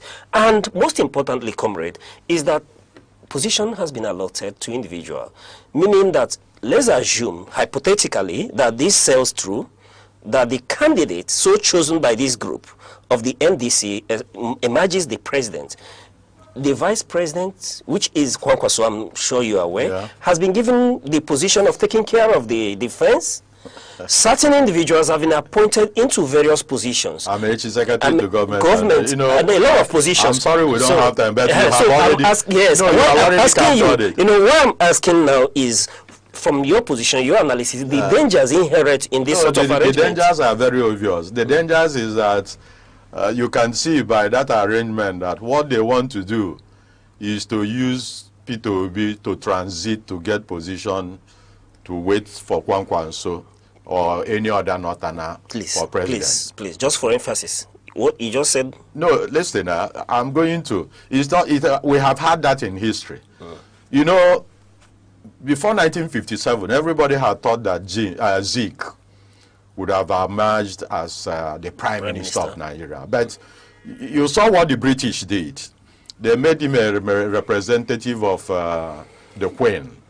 And Zeke was more of a ceremonial president. And it's one of the things they count that an Igbo has once led Nigeria. And in his 57th birthday, in a lecture delivered by Zeke at UNN, he had actually called for devolution, you know, delineation of some of the powers of the Prime Minister, which was enormous. In fact, it was this call and Awolowo's position in his book that the idea of dual leadership at the national level is not African. You know, you must have a way. That was what led to the point I made earlier about the address of Moritala and the adoption of the presidential system with the enormous power we now have in the Constitution. But even from what you have said, that proposal automatically contradicts the Constitution, because the Constitution says that the president is the commander-in-chief. So if you now say that the man you are going to elect president, you know, you already had assigned the portfolio of defense to the vice president. So you are returning to that era of prime minister and governor general, and you've already picked who will be secretary to government. So what it means is that the Constitution that have made the president chief executive, and people don't understand the meaning of chief executive. It's not like you say executive president, executive. No, The idea is that the Constitution knows that the president alone cannot run his office. But as chief executive, the Constitution has allowed him that leverage to appoint people at his discretion into agencies, now ministries, just like at the state. It is when those appointments are consummated that the aspect of executive president or governor comes in. That is the thing. And you can't make somebody commander-in-chief and allot the operation of defense to the vice, you know. So, but what is hidden in that communique is that there was something in that communique, I don't know when they said that is going to be foundational government, you know, for the reform they are anticipating. Yes. So they are like saying, we are not going to run with this constitution that is existing. That once will come. And mind you, they are very clear that Obi, assuming he emerges, will still serve 4 years.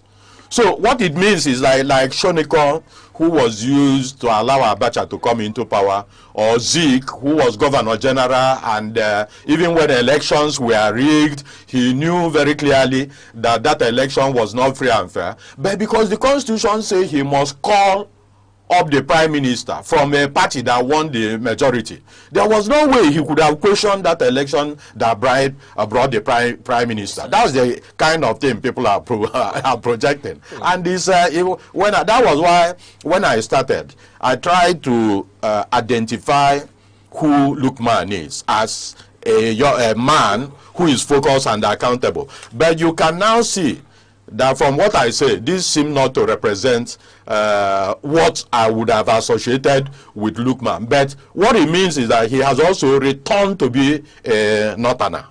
That's what that thing means. That no matter the Nigerian politics, you will, even at the last minute, just like the issue of carpet crossing in the West, it was very obvious that NCNC, you know, was leading. But all of a sudden, you know, because people must return to where they are. So the idea of carpet crossing came, people started signing, no, this is the party I belong and what have you. But for me, what this calls for is that it calls for the Igbos now to look at what is trying to happen. Because either way, if we go by what they are proposing and lose out, it could have also been seen that an Igbo was used to want to supplant a Yoruba man who was president. And normally, such narrative will usually don't end well. But if eventually we succeed, you would have seen from day one the struggle to also take over. You know, a president that cannot consolidate in 4 years, and you already have allocated who will be secretary to government, who will be chief of staff and what have you. What it means is that immediately Obi emerges. The idea of taking over and consolidating, you know, maybe Kwakwangso and secretary to government Amechi will now begin to want to see how, as Obi is already on his way out, you know, whether Kwakwangso, which is exactly what I have told people. What is it Kwakwangso now saw in Obi he didn't see in 2023 when he said that Obi is his political junior, that there is no way he can run under Obi, and gave out a litany of the positions he has occupied as governor, as senator, as minister of defense. I don't know if you get me. So surprisingly, what is it now that Kwakwangso now saw, other than the fact that Kwakwangso is looking for a ladder either to now answer vice president, you know, whether even vice presidential candidates, to qualify him in the rank of Achikudem, so that when he's now bidding for president, you know, it will be clear that at least he has contested one. But mainly, Kwakwangso is in this struggle for Kano. In the struggle for Kano. The whole thing Kwakwangso is negotiating is Kano State. Negotiating with who now? No, it's politics. Politics is about interest.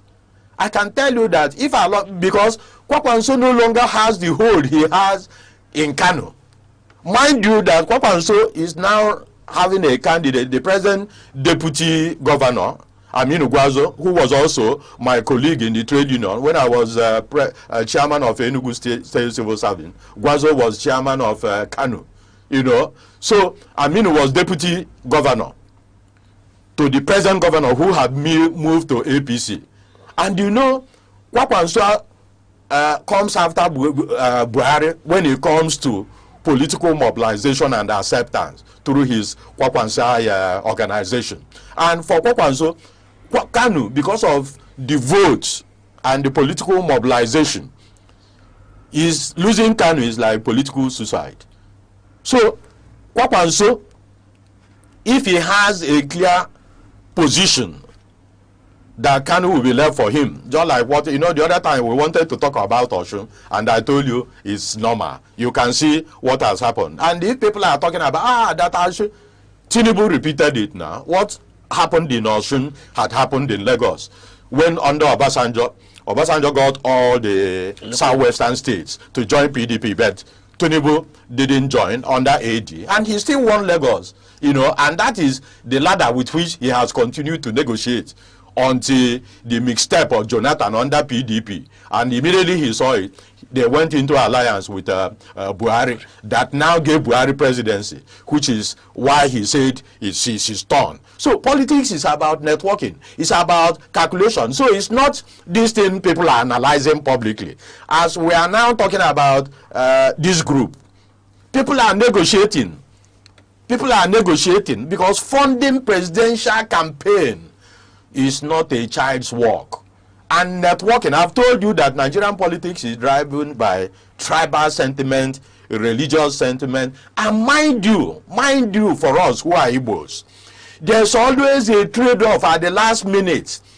Remember, we fought the war together with these people. Are we now ready to allow them come up? Which was why Okwueme lost in Jos, because the Shagaris who had worked with Okwueme believed that the Igbos should be allowed. And was he not under them? We got vice president and House of Rep Speaker, which I had mentioned. But the political class in the north was for us. But the military class, led by IBB, now said no. To allow these people means that their struggle of the Civil War, what happened, that it was so soon. So what I'm saying is that we can just not be walking into Nigerian political arena as if, you know. And finally, let me make this point. The idea of zoning is not in Nigerian constitution. What is there is federal character. And federal character relates with appointment of public positions. But when it comes to zoning in terms of political position, it is the parties that is left for. And if you look at the creation of 12 states, immediately the war started. It was not as if Gowon just stood up. It was the point that Cross River rivers, you know, they call Cross River rivers Ogoja. There have always been this struggle to have their own state. So immediately the war came. It was one instrument they used. You know, so when people talk about states being created, I would have thought that part of the networking we would have done when the National Assembly said that the Southeast was due for a state was that we would have at least secured that as a political bargain. And it would have been something that would have been easy under the president. You've just answered my question, because I was going to ask you, what should the Igbos negotiate with? Well, you see, this idea of negotiating is if we have the political armament and connection. Because you can't negotiate when people know that you are disorganized. The North now looks at peterobi as their best bet to destabilize politically.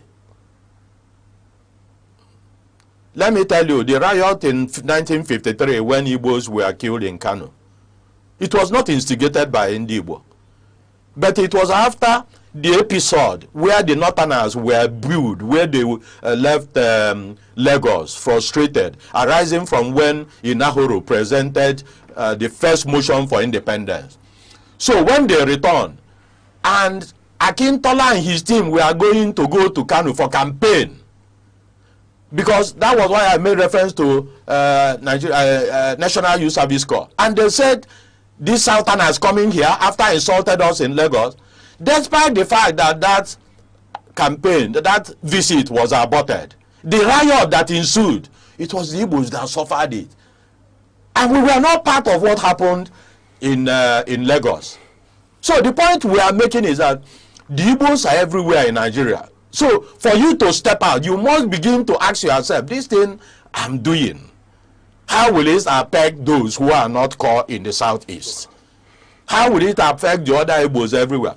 Before 2023 elections, Igbos will always get position in Lagos, either commissioners and what have you. Today we have none. Rather, we are being wounded and what have you. And people will give you the impression, is this not one Nigeria? We don't have one Nigeria. Don't deceive yourself. Comrade, we're out of time. But before I let you go, just quick successive questions, and just in half a minute, and then we'll go. This arrangement, is it an entrapment, a political entrapment for peterobi? Well, it is Obi that will answer that question. Because at the level he is operating, he should be able to know those he is discussing with. All right. It is you who is wearing the shoe. You know, politics is not a game of social media. You will find out who are you talking with. Who are the people with whom you are bargaining. Only him can answer whether it is the deliverable. All right. Just as we close, can the present opposition unseat the ruling party in Nigeria? Well, gang up don't thrive without cooperation. Gang up don't thrive without cooperation. And I haven't seen the cooperation that will deliver. And that's our time for today on The Inside. Thank you, Comrade Fidelis, for this conversation. And to you, our wonderful viewers, let us know what you think about this conversation by reaching us with the hashtag The Insight, or on our social handles at Aneke TV. To come your way same time on Monday, I remain your host, Uche Osai, saying bye-bye.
Nigeria's democracy is evolving, but its opposition politics is under growing pressure. Across the political landscape, shifting alliances, internal dispute, and allegations of interference are reshaping the balance of power. At the heart of it all lies a deeper question. What truly defines opposition politics in Nigeria today? Ideology, ambition, or survival? The opposition space in Nigeria is currently marked by fragmentation and contestation. In recent political circles, key opposition figures such as Mr. Peterobi and Senator Rabiu Musa Kwankwaso have remained influential in shaping national discourse. However, the parties and structures around them continue to experience internal dispute and realignments.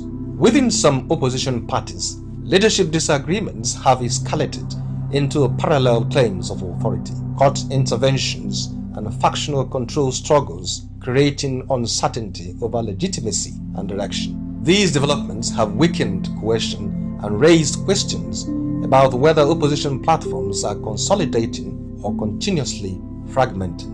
One of the defining features of Nigeria's current political environment is the frequency of defections. In recent months, lawmakers at both federal and state levels have switched party affiliations ahead of the 2027 political cycle, often citing consultations with stakeholders or constituency interests. While such movements are framed as political strategy, critics argue they reflect a deeper absence of ideological consistency.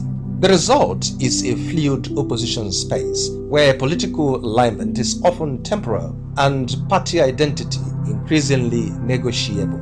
Alongside internal instability, opposition actors continue to raise questions about the broader political environment. There have been repeated allegations of heightened regulatory scrutiny, restrictions on political mobilization, and selective application of administrative processes affecting opposition activity.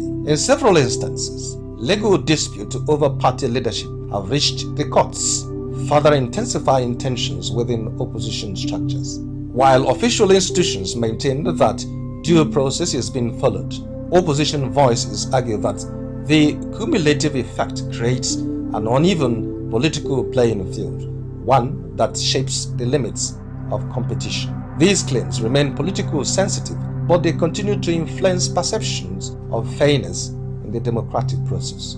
While political actors navigate internal disputes and strategic realignments, public frustration continues to deepen. Rising inflation, insecurity in parts of the country, unemployment, and cost of living pressures have intensified dissatisfaction among citizens. For many Nigerians, opposition politics appears increasingly distant from everyday concerns, focused more on structure and positioning than on immediate national challenges. This disconnect is contributing to declining trust in political institutions and growing skepticism about the effectiveness of both ruling and opposition parties. The implications of a weakened opposition are significant for Nigeria's democracy. A fragmented opposition reduces the capacity for consistent oversight, weakens policy alternatives, and can diminish electoral competitiveness. Analysts warn that without ideological clarity and organizational stability, opposition politics risk becoming reactive rather than reform-driven. In such a context, democratic accountability becomes harder to sustain. Nigeria's opposition stands as a defining moment, caught between ambition and ideology, between internal fragmentation and external pressure, and between political strategy and public expectation. As defections continue and institutional tensions persist, the central question remains unresolved. Can Nigeria's opposition evolve into a stable, ideologically grounded force, or will it remain shaped by shifting alliances and recurring crises? The answer will significantly influence the trajectory of Nigeria's democracy in the years ahead.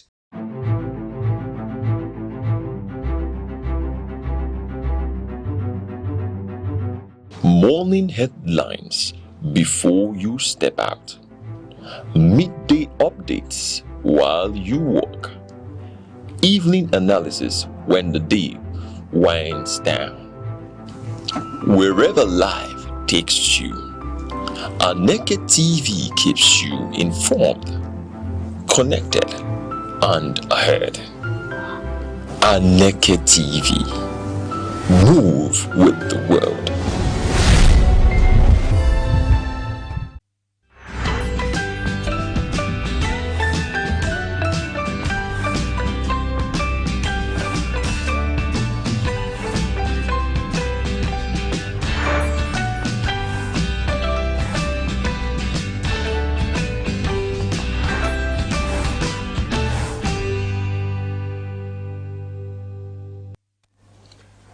Good morning, Nigeria. Good morning, 042. Pleasant greetings to everyone watching. You're tuning to Sunrise here on Aneke TV, where every sunrise begins with love, delightfulness, and purpose. Bringing you the daily dose of brightness and joy. I'm good, hope you come coming to you live from our studio here in vibrant Enugu. It's finally Friday, and it's a pleasant, beautiful Friday here in 042. I am Princess Ken Ochoma. Welcome, and thanks for joining us this morning. Good morning to you, our global audience. I'm Uche Osai. Wherever you are, at home, in your office, or in transit, thank you for letting us into your briefing space this morning. We're here to refresh, inform, and motivate.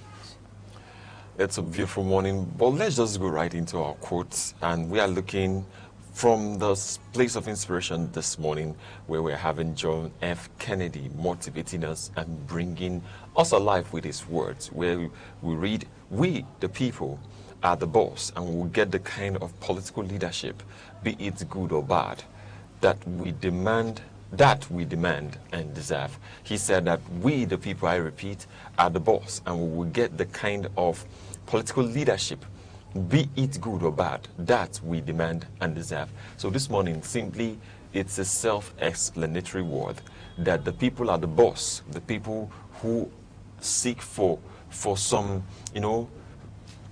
change in their in whatever they do. Maybe they have actually had a bad experience earlier, but right now they want to experience something else. So the people are actually the boss, not the people who they are bringing in. They have the right to bring in people or to take away people. So that's where we're motivating you this morning, that you have to get ready for what is about to come and what has been happening. All right, we are the people are the boss, and we will get the kind of political leaders that we demand and that we deserve, be it good or bad. We are people who decide the future. People, are deserving of whatever leader they give themselves. It is your actions or your inactions. It is your compliance or your non-compliance that guarantees the sort and kind of leader that, whether you demand for it or it's something that you deserve, the onus is on you to decide who rules you and who, governs the affairs of your community. All right, we'll take a short break. When we return, we go right into the newspaper review. Do stay with us. In a world that never stands still, where stories break in seconds and moments shape history, one station keeps you connected to your nation, to the continent, to the world. From breaking news to powerful stories, from business and politics to culture, lifestyle, and entertainment, we inform, we inspire, we keep you ahead. This is more than television. This is your window to everywhere that matters. Aneke TV. Move with the world. You're welcome back. Now we'll be looking at some of the stories making headlines across major newspapers. Starting off from the Vanguard this morning, we read Christians killings, why US won't remove Nigerians CPC tag. Country of particular concern tag, says Congressman Moore. Another nation fuel subsidy return plan. Atiku ignorant, says Tinubu. On the Guardian newspaper this morning, we see recipe for disaster. How poor regulation, unhygienic practices worsen food safety crisis. On the Punch newspaper, states get special 435 billion naira for security and infrastructure.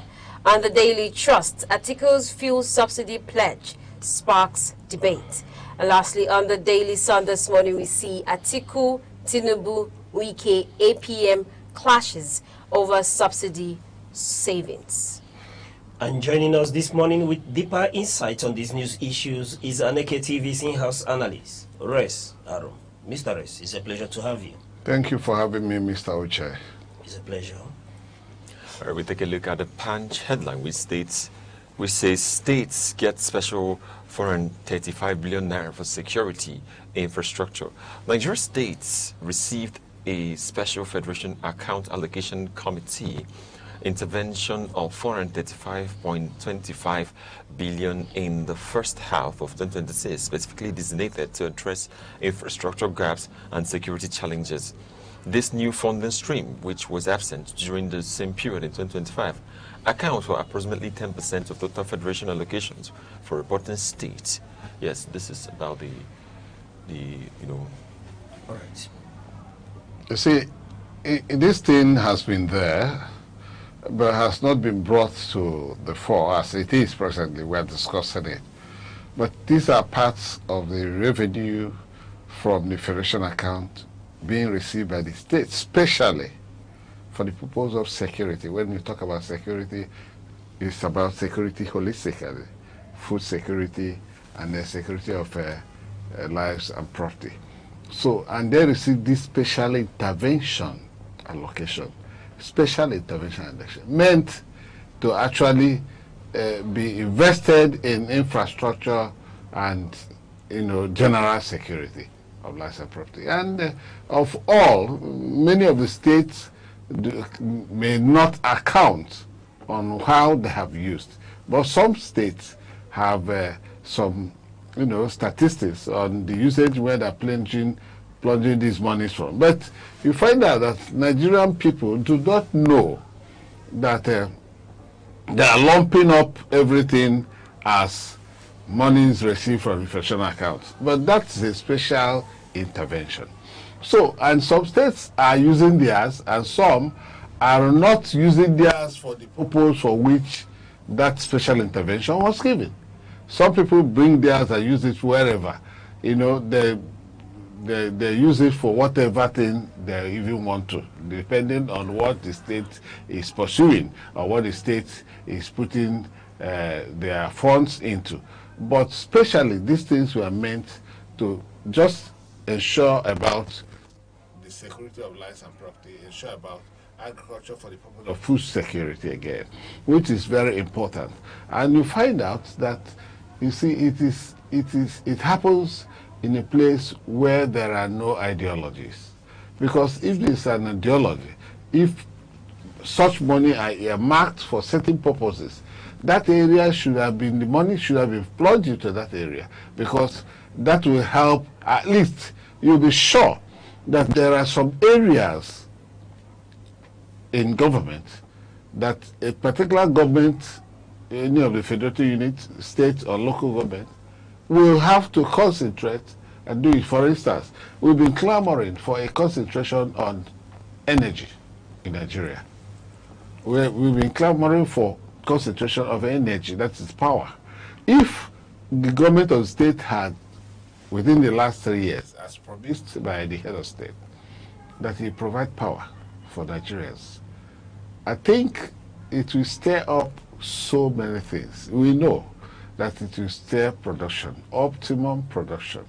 So people, productive industries, small and medium brain industries will perform up to their optimum levels, and of course that will help employment issues.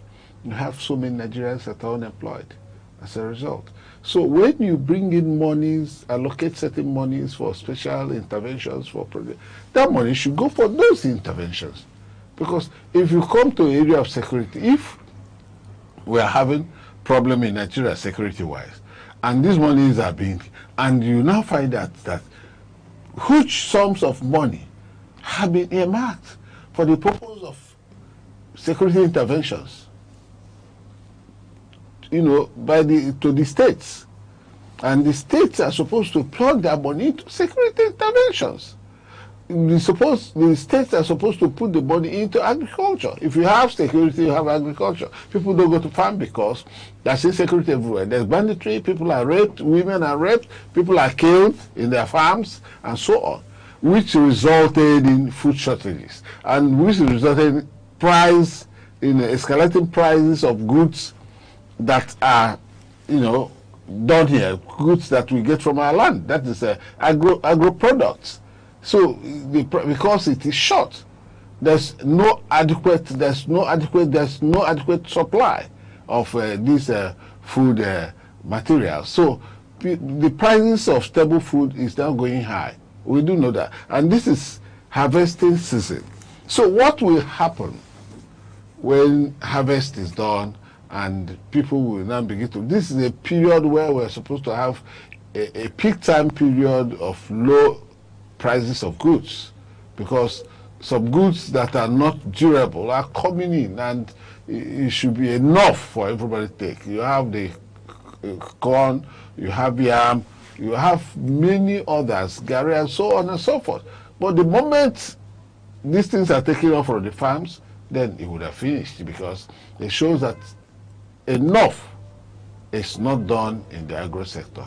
This is one, owing to insecurity; two, owing to lack of funding and the interventions that government is supposed to give to agriculturists. And the majority of Nigerians agriculturists who are into agriculture is subsistence farming, majority. So, and in society, it's just one man, job, sometimes just enough, a little above enough that the person will consume with the family members. So it is only when we have gone into agriculture in the way it ought to be, where we have mechanized systems and all that, then we now begin to talk about productivity. And we need all the implements of that sector. We need all the expertise. We need all the learnings and education about how to go about it. So Nigerians, of course, the states, should begin to think about how to invest monies that are special interventions to the areas they are actually invested. Otherwise, it is counterproductive that we are hearing that huge sums of money have been given as intervention allocation for certain projects, and most of these areas are unattended. The security is unattended because we have escalating security situation in Nigeria. We see each time they give you statistics of how many people, the incidents that the army has, the language they use always, neutralized. Yeah, neutralized. So and how, if you say neutralized, so they don't finish. So people are not scared of being neutralized. So they are just like what do you call them? There's this thing they call people that they keep coming and they keep killing them. But what do you call it? It's in movies. There's a name they call them. The zombies. The zombies. So are we beginning to think about these terrorists and bandits as zombies who wants to continue to die, they don't go back? Because you continue to neutralize them, they continue to come. And many of them, more and more of them, are coming in to be neutralized. So what is happening? Is this records that they are churning out correct? Is this statistics they are giving us about, taking care of them? Because we should see these their claims showing in the fact that there's a step down, there's a kind of a step down on the attacks of these terrorists. But this time the terrorists even look for where the security agencies are, their bases, and they keep kidnapping, they keep doing whatever thing they want to do. And we have not seen so much. So money is meant for such intervention should be used. And we see, as reported by the newspaper, that some places, even where the hottest places like Plateau, that not much of this money have been actually put into use. Yes, this is what we are seeing. And I would say for the two specifically designated infrastructural and security challenges, which this huge sum of amount of money has been given to states just in the first quarter of 2026, I would really want to also commend the you know, the method and how I would say how I want to explain it is that there's now much more funds to tackle these issues which we are seeing. Now, it has not even stopped the issues we are having in insecurity, even though these funds were given. It has not even done anything in the social infrastructure. We have seen some states making good moves, but generally, if this is what was given to states, we have not really seen that in certain places. Just like you pointed out, when there's good security, there will be, you know, agricultural produce will climax, and that is what we're asking. Of course, in Benue there has been some peace over the time because the governor had to stand up and make some moves. But right now we're still seeing some lapses at other places. So these things need to be addressed. When we see the issues like this, what you think is the first thing that comes to mind is accountability. Are these people, are these, you know, states being held accountable for how they disburse these amounts every quarter? This is where we're about to enter the fourth quarter. We hear that, you know, allocations are being shared, the federal, the state and local government, and then the news is telling us this morning that this is the highest they've received in just the first half of the year. I'm asking, what are the, you know, track records? Where is the log that shows, oh, this is what we've accomplished in the past 6 months with these monies? Or they said security. Some states, like we know in Enugu state, we've gotten, you can see that, you know, things were done, things were set up, the traffic lights, the cameras, the vehicles, the patrol vehicles were put in place. And this is one out of many. What are these other governors showing for this monies that they've been allocated? What are they, when you go to a state and you hear that a state is getting over 500 billion naira in a quarter, you need to, it's not about the rhetorics like we often say, it's about what we can see. People in the rural areas may not know the amount that is being allocated, but when they see what the government is doing and then they hear these figures, to a very large extent, they are appreciative of what the government is doing. But since we're not seeing anything, we may not understand what these figures are about. All right, very well said. Need one add more to this. All one would continue to call is for accountability in the way public funds are being spent. We realize that close to election and the campaign has been flagged off, that we'll continue to hear about how the subsidy, you know, savings are spent and they are beginning to come out. It's now left for those at the subnational to corroborate the information that is being released from the federal, that they've received so and so amount, and then begin to, like Ochema rightfully said, outline what this money were meant for. But at the end of the day, the bottom line is what results has been achieved.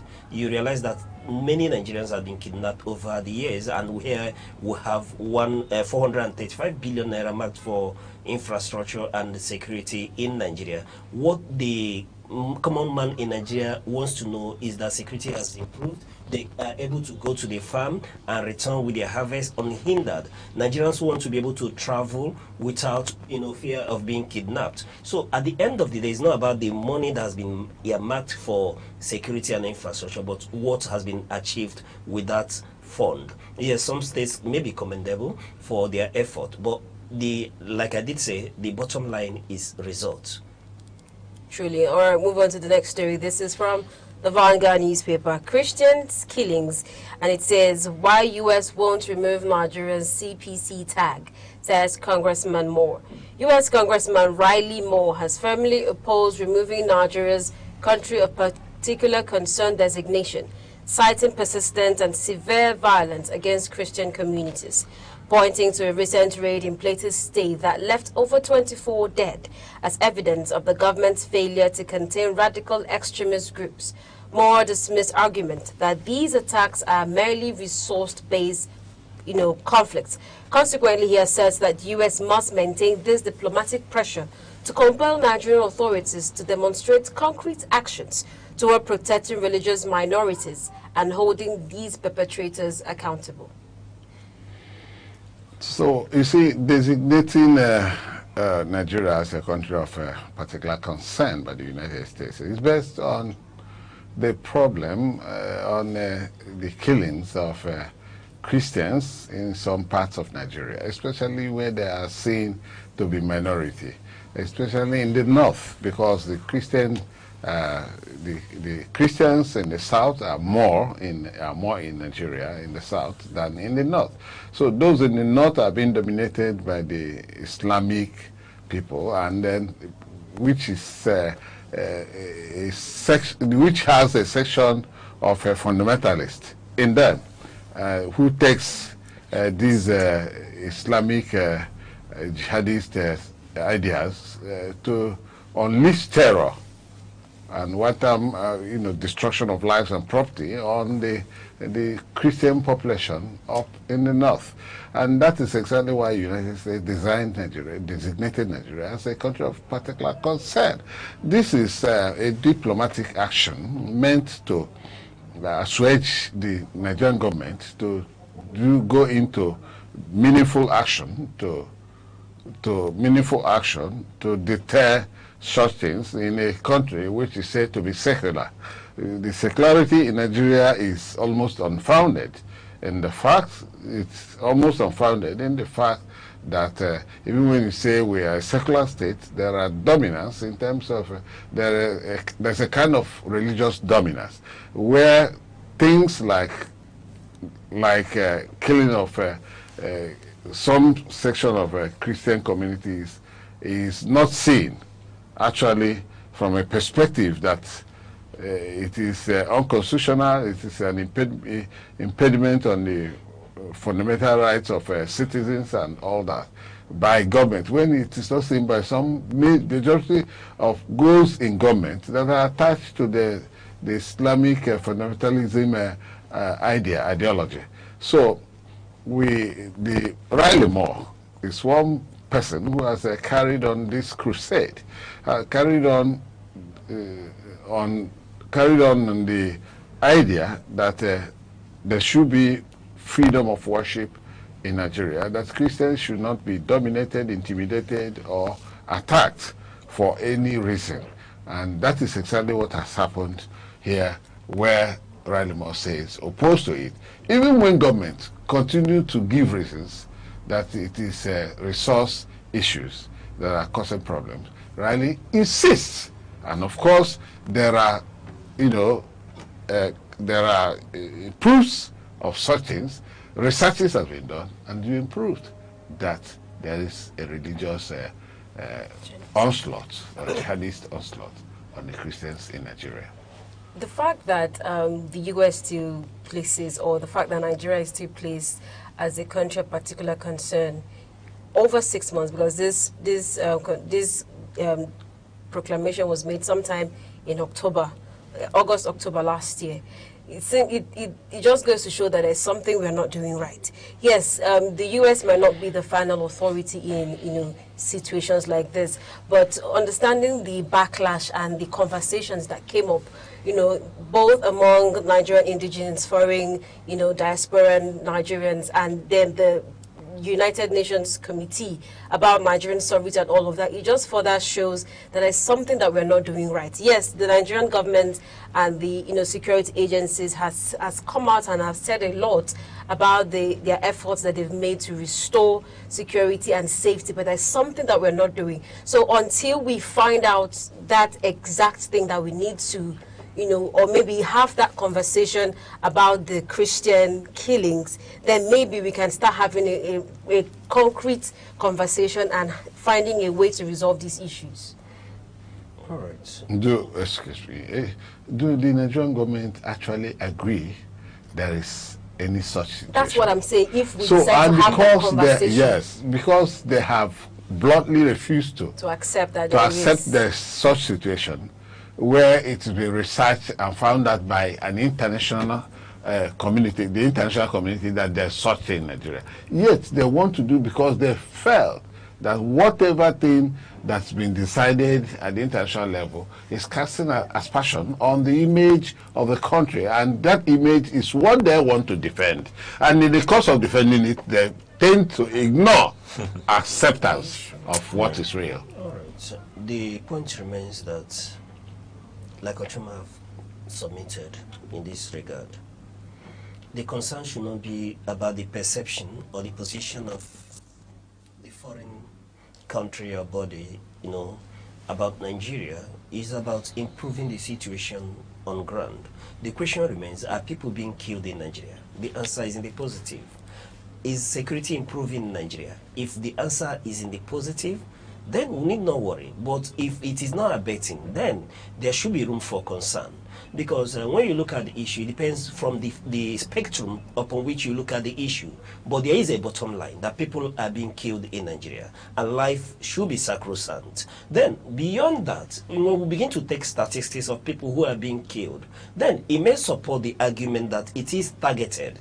But from where government sits, the concern this morning should be, how do we improve the welfare, the safety of Nigerians in this regard, irrespective of the position of the United States on this issue. They do not have the final authority to decide the fate of nation. Every nation, yes, has a sole right and responsibility to decide their fate, their direction upon which they ought to go. However, the international opinion on Nigerian situation and security situation should be of concern, of particular concern to Nigeria, irrespective of the status quo that we are placed in.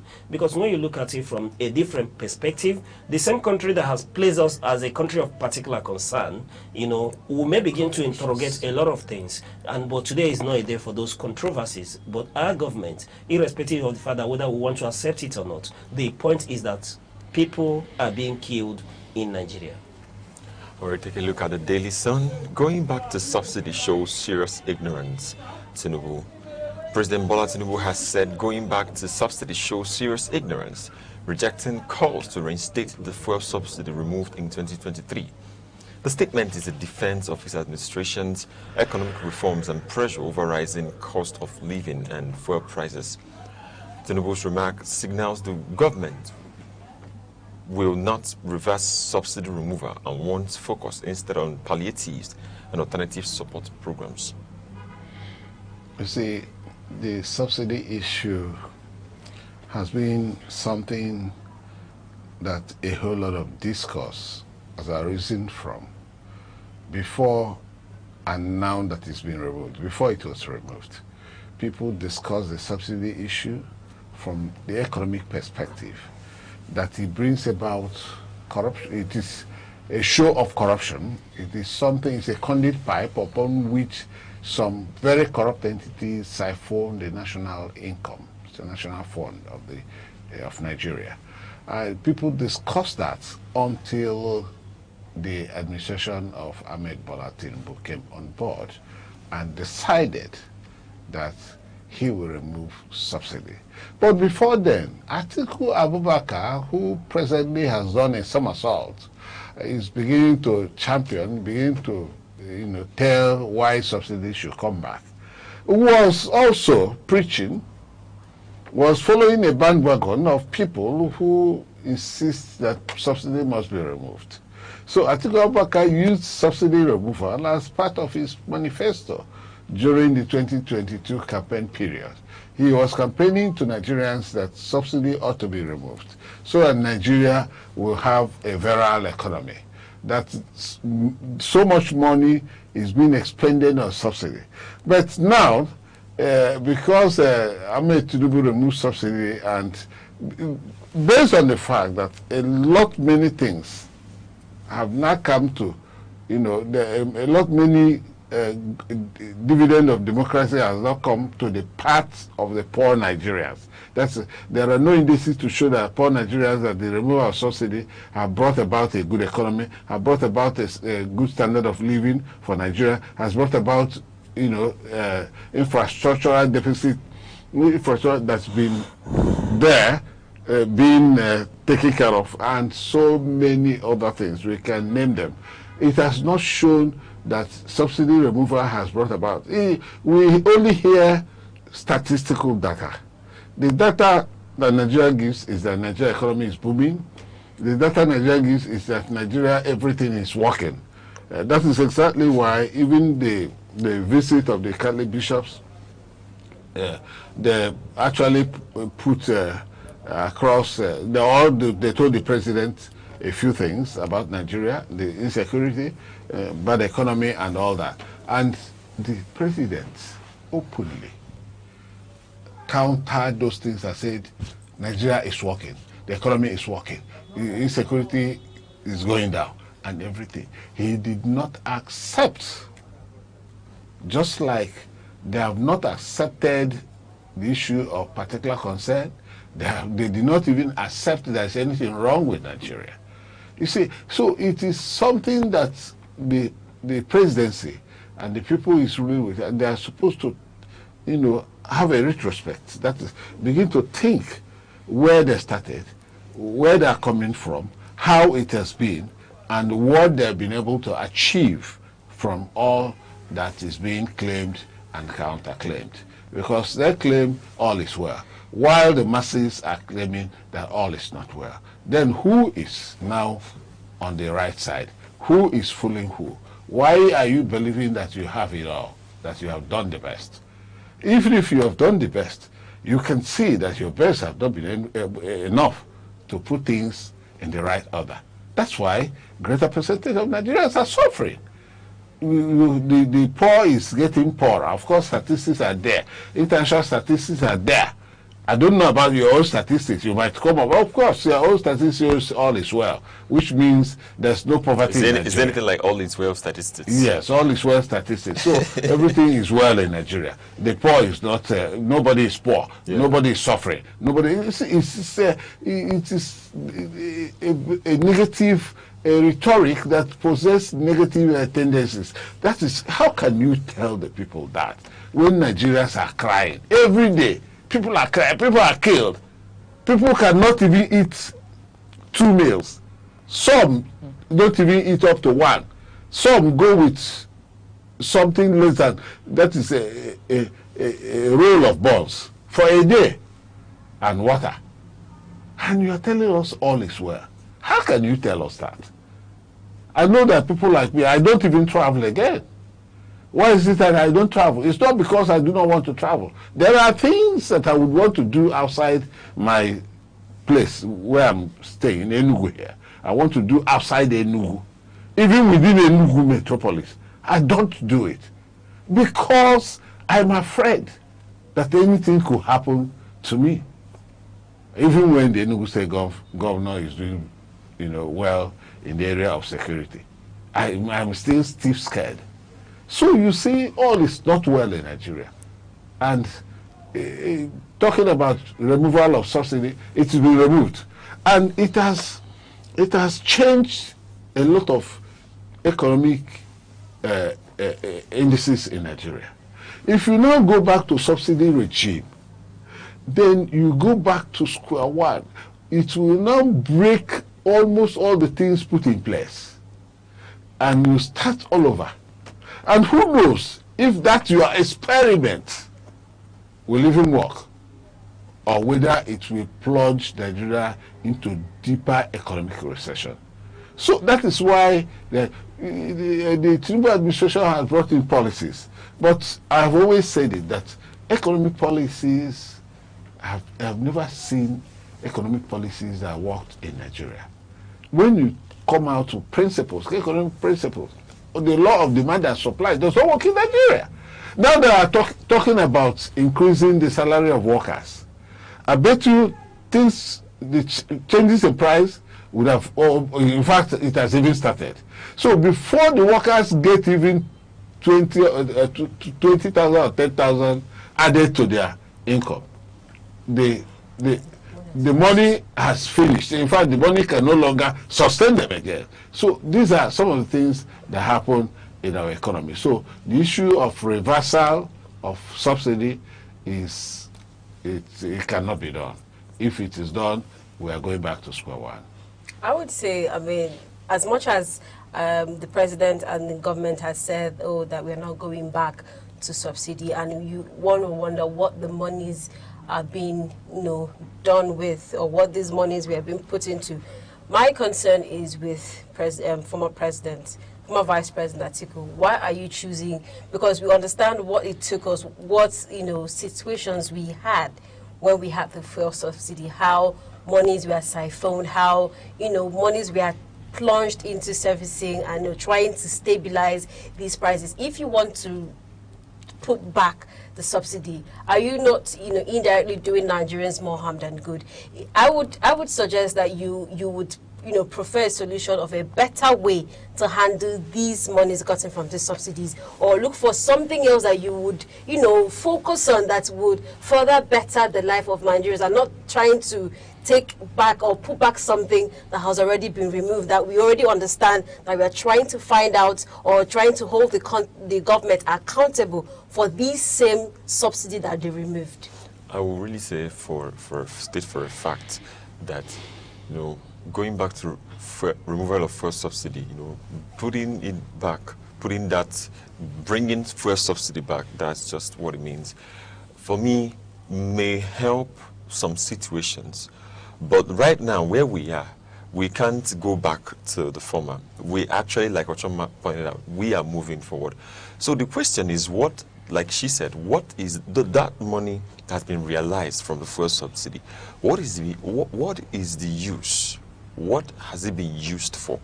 That someone can say, okay, this was what it was used for. It has been allocated. Mr. President, they've just told you 435 billion earmarked for infrastructure and security. Earmarked for infrastructure and security. security. The same one that we are trying to find out what was done with. The money is earmarked for it. Yes, it doesn't matter. The government at the central has, from what has been realized from subsidy removal, has earmarked that for the subnational. So it is the subnational that will give us accounts of what they did with the exactly. What okay, so good. That's why article asking to go back is like carrying those same money that has been realized from the subsidy and plunging it back into like I said earlier,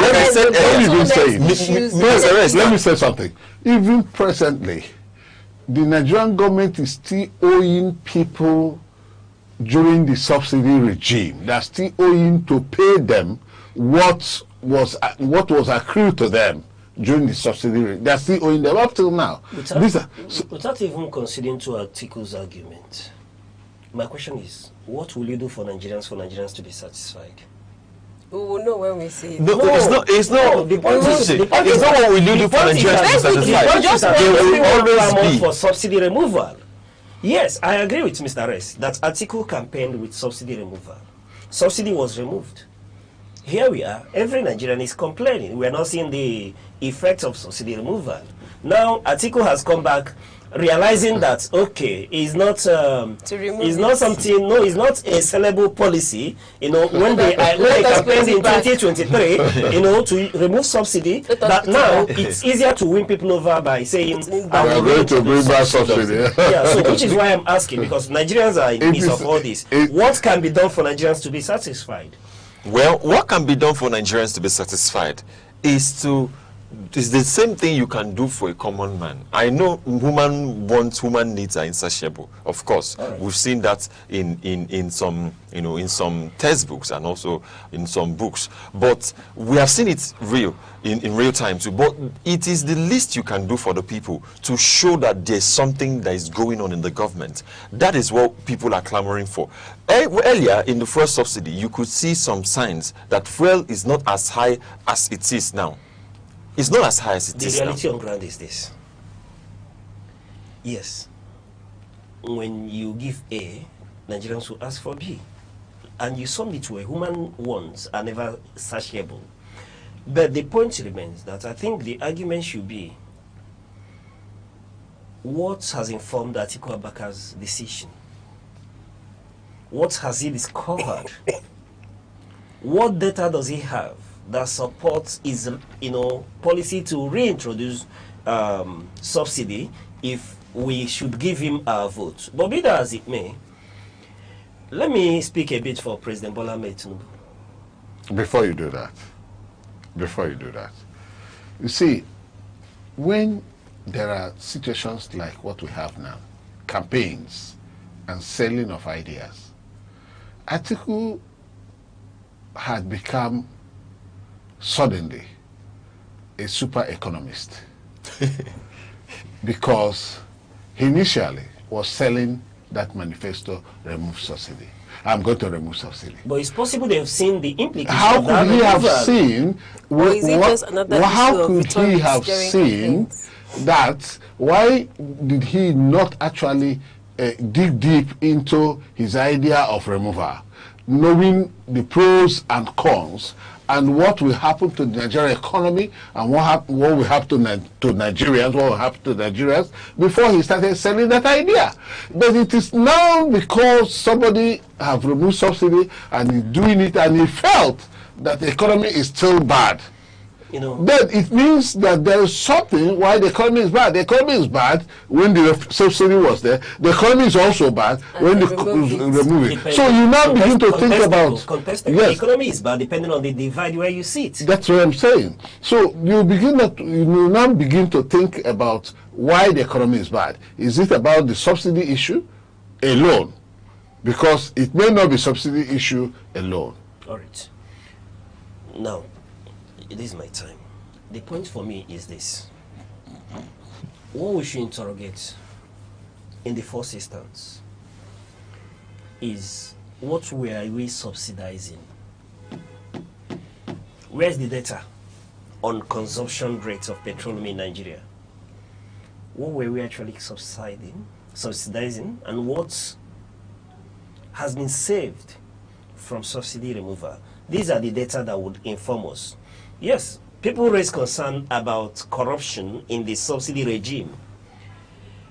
Yes, because it is not supported with data. When we see data, we will know the level of corruption that were inherent in subsidy removal. I think everybody argues and disagrees with the method of subsidy removal. That's what most Nigerians hold against President Bola Ahmed Tinubu, that it was not planned for. But beyond that, I think the government at the center have continued to justify that they have been able to save money for this nation. 15 trillion. And then disbursed it for use and impact in the life of common Nigerians. And I still maintain that it still remains for the government at the subnational to give account. Because Mr. President looked them in the face and said they should wet the grass more, meaning that he has provided something from that subsidy regime. However, tracking back to Atiku, the point is that people should not, for convenience sake, on the altar of politicking and campaign, tell people sweet things. One thing, I hold President Bola Tinubu in high esteem is for by looking Nigerians in the face and telling them that he has made hard choices that will feel the impact before things would correct. So, taking us back to the subsidy regime may not be the whole issue, may not be the whole answer, if we do not know the basis on what was initially been, where we are paying subsidy on. The quantity of consumption, the actual amount that has been realized from savings, in that subsidy. And if well implemented, you and I know, yes, that it will make tremendous impact. But the bottom line is that people should not campaign with our emotion and sentiments. But I will rest on the question, what do we do for Nigerians to be satisfied? One has removed subsidy. One is now saying he wants to reintroduce it. But I think there are about 12 or how many candidates we still need to hear from? 19. And then we'll make our choice. Then this We've tested it. President Bola Ahmed Tinubu, he has removed subsidy. We are not satisfied. So let's see. One has said he will go back with subsidy. Let's see what one will tell us. There are still many things to come. Well, these are just election rhetorics as we see them. All right, that's the much that we take this morning on this morning show Sunrise. Thank you so much for sitting with us. You can grab the copies of these newspapers and read them, and to get the full details of the story, whether it's the e-copy or getting them from newsstands and reading these papers. Till we come here again same time next week. Before I leave, I give you this quote that we read earlier from John F. Kennedy. We the people are the boss, and we will get the kind of political leadership, be it good or bad, that we demand and deserve. I am Princess Ken Ochome. See you next week. And I'm Good Hope Chukuma. Thanking you for watching. Mr. S, thank you for the in-depth analysis on these issues. Thank you, Mr. Uche. And for you, viewer, please keep on watching us on Aneke TV. We'll give you beautiful beautiful analysis on our newspapers. And Uche Osai saying thank you for watching, and keep watching to come your way same time on Monday. Bye-bye.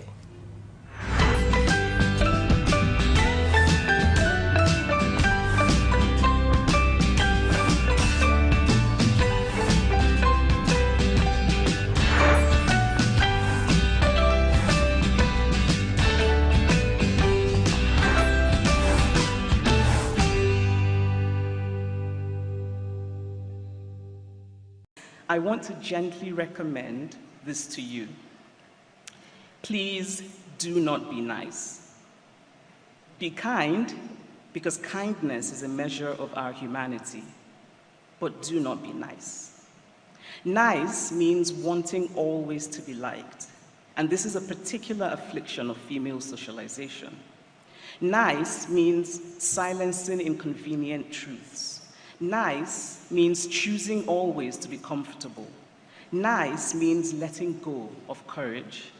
Nice means talking about peace, but not about justice. Nice will not remake the world, and there is so much about our world that needs remaking. There is no such thing as a perfect human being. The longing for perfection will hold you back. It doesn't help any cause to start with perfection as yardstick. We do not need to be perfect before we are able to do what is right. I wish you everything you wish for yourself that causes no harm to others.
As Nigeria enters another election season, political parties and candidates are taking their messages to the electorate. Rallies, manifestos, television appearances, and social media campaigns will dominate the public space. But beneath the excitement is a more important question. What should Nigerians actually expect to hear? After years of promises on security, jobs, electricity, education, healthcare, and economic prosperity, the 2027 campaign should be a contest of ideas, records, competence, and measurable solutions, not personalities and slogans. Candidates should be required to answer the most basic policy questions. What exactly will you do? How will you finance it? How long will it take? Which institutions will implement it? And how will Nigerians measure success? The economy will inevitably dominate the campaign.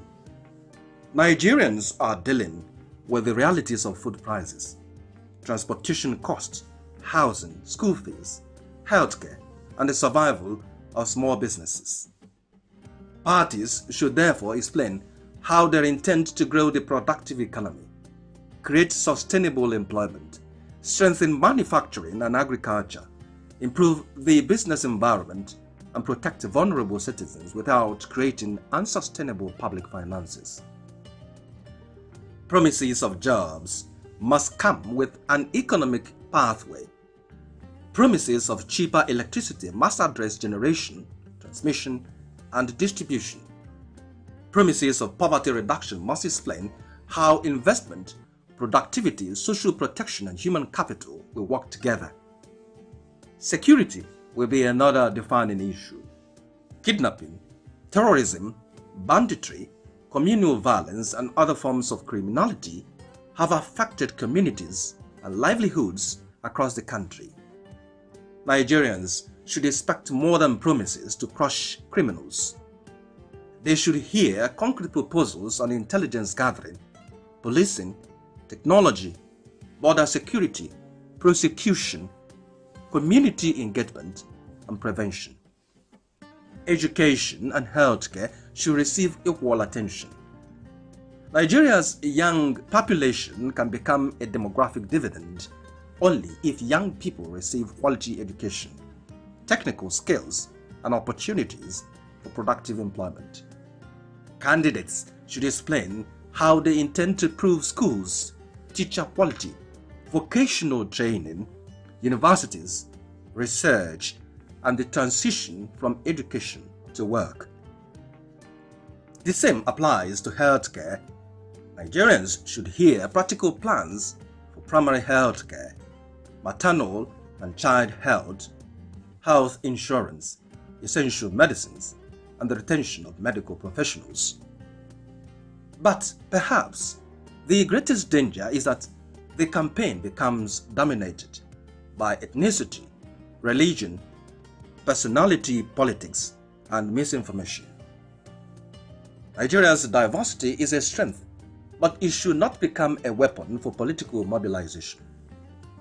The electorate should move from asking, "Who is your candidate?" to asking, "What does your candidate intend to do?" Recent elections, including the Osun State governorship election, offer important lessons. Beyond who won and who lost, Osun has again placed electoral technology, result management, logistics, vote buying, transparency, and public confidence under scrutiny. The lesson for 2027 is that electoral credibility is a chain, from registration and accreditation to voting, counting, transmission, collation, and declaration. A weakness at any point can undermine confidence in the entire process. That places a major responsibility on INEC. The Commission must demonstrate that lessons from previous elections have translated into stronger voter registration, reliable technology, transparent result management, effective communication, and consistent enforcement of electoral regulations. Political finance must also come under greater scrutiny. Nigerians deserve to know who funds campaigns, how much is being spent, and whether parties are complying with the law. Elections should not become contests where financial muscle determines who can participate effectively. The security agencies must equally understand that their responsibility is to protect the election, not determine its outcome. Police and other agencies must protect voters, candidates, journalists, electoral officials, and materials while remaining professional and impartial. Political parties, in turn, must restrain their supporters and reject violence. The media faces its own test. Television, radio, newspapers, and digital platforms must go beyond providing campaign megaphones. Candidates should be questioned, claims fact-checked, manifestos examined, and records compared. The media's responsibility is not to decide who wins, but to give citizens the information required to make informed choices. And in an increasingly digital election, social media misinformation could become one of the greatest threats. Manipulated videos, fabricated quotations, fake endorsements, and AI-generated content can spread faster than corrections. Citizens must therefore verify information before sharing it. Ultimately, Nigerians should approach the 2027 campaign as employers assessing prospective employees. What is the candidate's record? What is the program? What will it cost? What is achievable? Who will implement it? And how will performance be measured? Because after the rallies end, the posters disappear and the campaign music stops, Nigerians will still have to live with the consequences of governance. The real test of 2027 should therefore not simply be who can win an election, but who can govern Nigeria effectively. The campaign will produce promises. Nigerians should demand plans. It will produce slogans. Nigerians should demand evidence. It will produce personalities. Nigerians should demand competence, accountability, and results. When the votes are finally counted, the most important question should not only be who won. It should be, what kind of Nigeria have we chosen, and what we will demand from those who have chosen to lead it.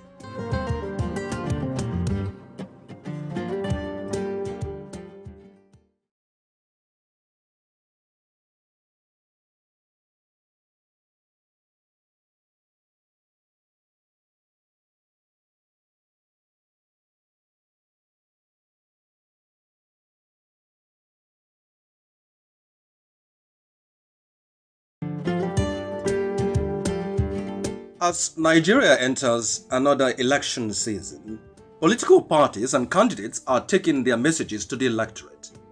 Rallies, manifestos, television appearances, and social media campaigns will dominate the public space. But beneath the excitement is a more important question. What should Nigerians actually expect to hear?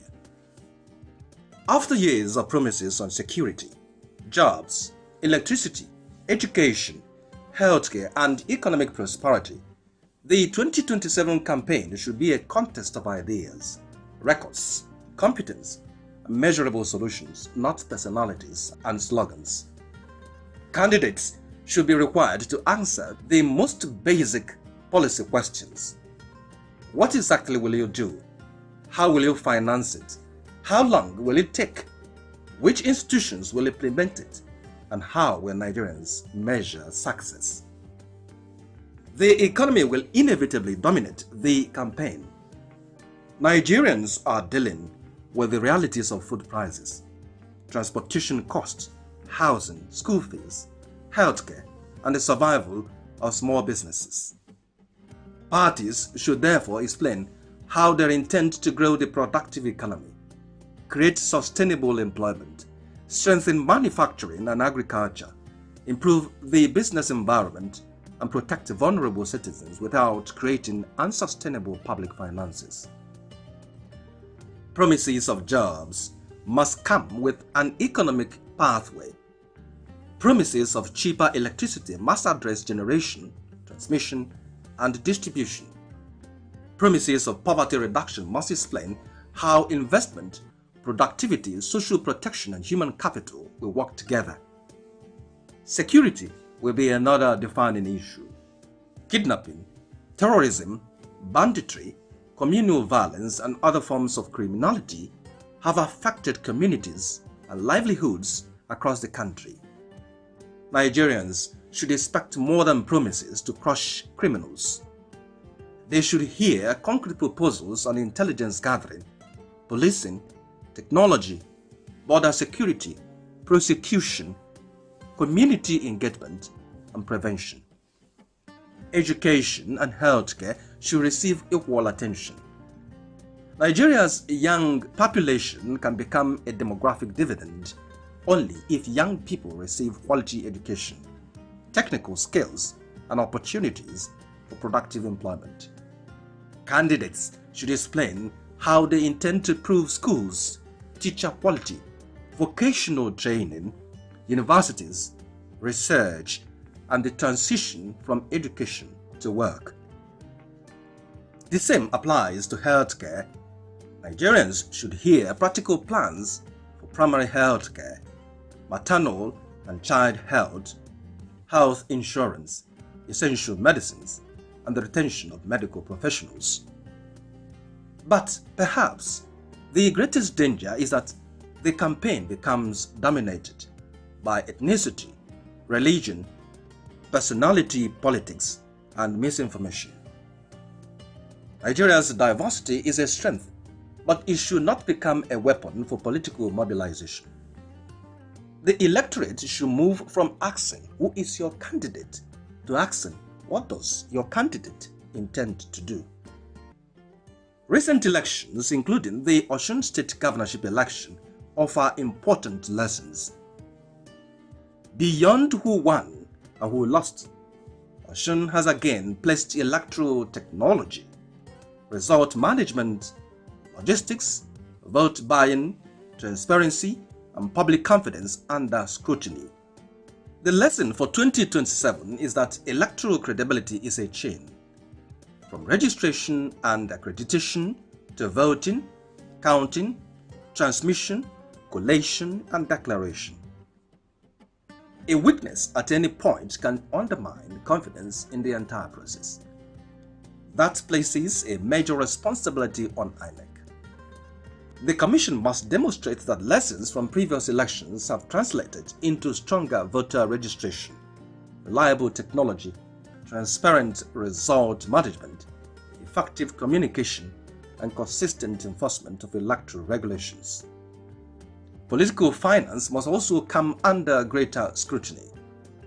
Nigerians deserve to know who funds campaigns, how much is being spent, and whether parties are complying with the law. Elections should not become contests where financial muscle determines who can participate effectively. The security agencies must equally understand that their responsibility is to protect the election, not determine its outcome. Police and other agencies must protect voters, candidates, journalists, electoral officials, and materials while remaining professional and impartial. Political parties, in turn, must restrain their supporters and reject violence. The media faces its own test. Television, radio, newspapers, and digital platforms must go beyond providing campaign megaphones. Candidates should be questioned, claims fact-checked, manifestos examined, and records compared. The media's responsibility is not to decide who wins, but to give citizens the information required to make informed choices. And in an increasingly digital election, social media misinformation could become one of the greatest threats. Manipulated videos, fabricated quotations, fake endorsements, and AI-generated content can spread faster than corrections. Citizens must therefore verify information before sharing it. Ultimately, Nigerians should approach the 2027 campaign as employers assessing prospective employees. What is the candidate's record? What is the program? What will it cost? What is achievable? Who will implement it? And how will performance be measured? Because after the rallies end, the posters disappear and the campaign music stops, Nigerians will still have to live with the consequences of governance. The real test of 2027 should therefore not simply be who can win an election, but who can govern Nigeria effectively. The campaign will produce promises. Nigerians should demand plans. It will produce slogans. Nigerians should demand evidence. It will produce personalities. Nigerians should demand competence, accountability, and results. When the votes are finally counted, the most important question should not only be who won. It should be, what kind of Nigeria have we chosen, and what we will demand from those who have chosen to lead it.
And I'm glad to have you join us.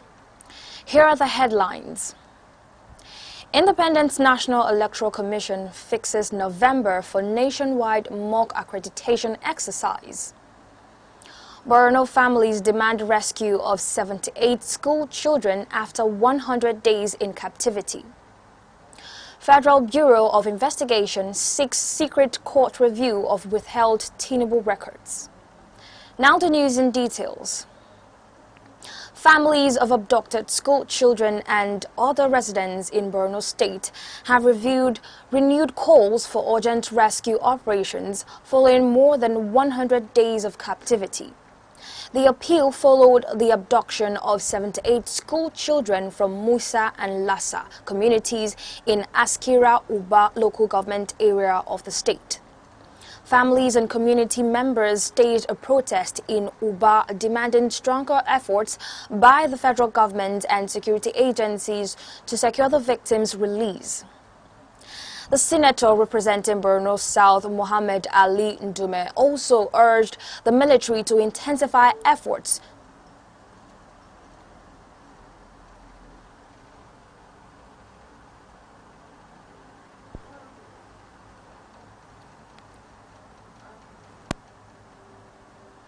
The Federal Civil Service Commission has warned job seekers against fraudulent recruitment offers circulating through social media, messaging platforms and unofficial websites.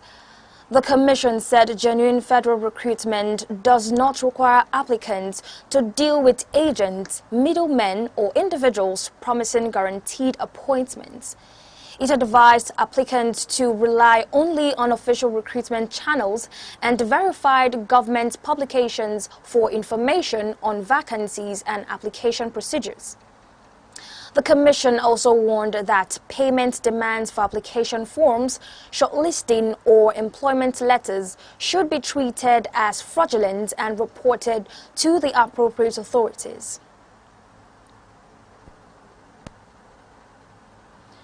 The federal government has warned foreign diplomatic missions in Nigeria against bypassing established diplomatic channels. The Minister of State for Foreign Affairs, Ambassador Shola Enikunlaye, gave the warning in Abuja while receiving the ambassador of the Philippines to Nigeria, Mesol J. Mayehor, on a courtesy visit. Enikunlaye said adherence to recognized diplomatic channels was essential to maintaining mutual respect and effective bilateral relations. He commended member states of the Association of Southeast Asian Nations for consistently engaging Nigeria through established diplomatic procedures. Former President Olusegun Obasanjo has met with the chairperson of the African Union Commission, Mahmoud Ali Yusuf, to discuss regional developments and issues of continental interest. The meeting took place today according to the African Union Commission, which said the two leaders exchanged views on developments affecting the continent.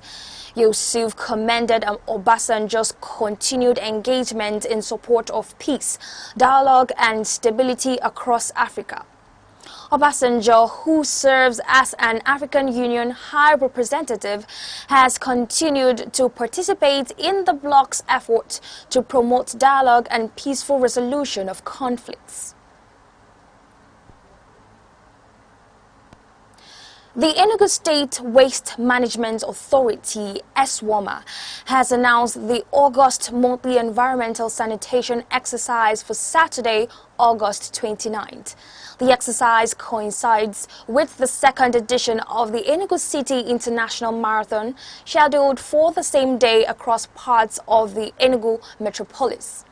The marathon's 42-kilometer race is scheduled to start at 6:30 a.m. from ShopRite on Abakaliki Road and finish at Okpara Square, while the shorter race will also end at Okpara Square. Residents have been advised to comply with sanitation and traffic control arrangements announced for the exercise and marathon, while the relevant authorities are expected to manage movement along affected routes. The Independent National Electoral Commission, INEC, says it will conduct a nationwide mock accreditation exercise in November as part of preparations for the 2027 general election. INEC Chairman Professor Joash Amuputan stated when he received Canada's Charge d'Affaires to Nigeria, David Sproul, at the Commission's headquarters in Abuja. Professor Amiputan said the exercise would test the Bimolard Voter Accreditation System, BVAS, and other electoral technologies ahead of the elections. He identified the mock accreditation exercise alongside technological consolidation, electoral inclusion, institutional capacity and technical support, and the fight against misinformation as key priorities for the 2027 polls. The Independent National Electoral Commission, INEC, has adopted the recently concluded Osun State governorship election as a benchmark for preparations for the 2027 general election. INEC Chairman Professor Joash Amiputan announced this in Abuja during a meeting with Canada's Chargé d'Affaires David Sproles. He said the commission would build on the performance recorded in Osun, particularly in polling units opening, BVAS accreditation, and electronic transmission of results. INEC is also expected to use the nationwide mock accreditation exercise in November to identify and resolve operational challenges before the 2027 elections.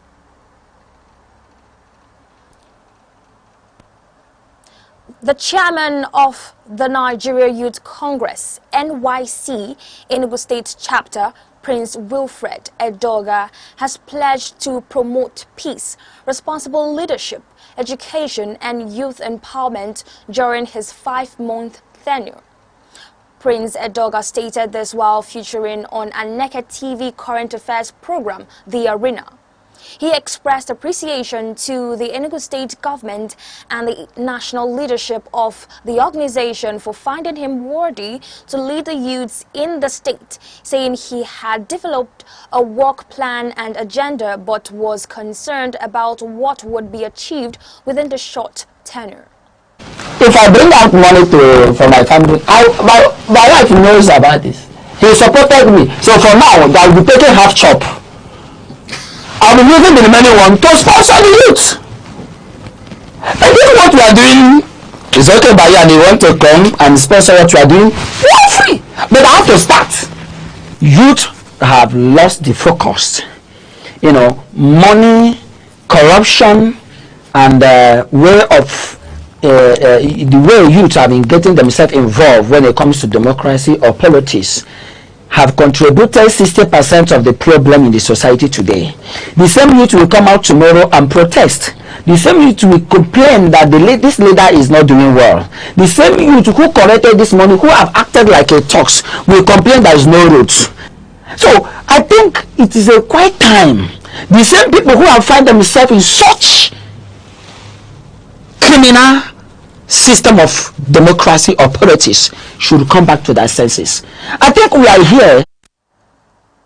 The NYC chairman said his administration would focus on promoting peace, understanding and responsible conduct among young people, urging youth to take responsibility for their choices and actions.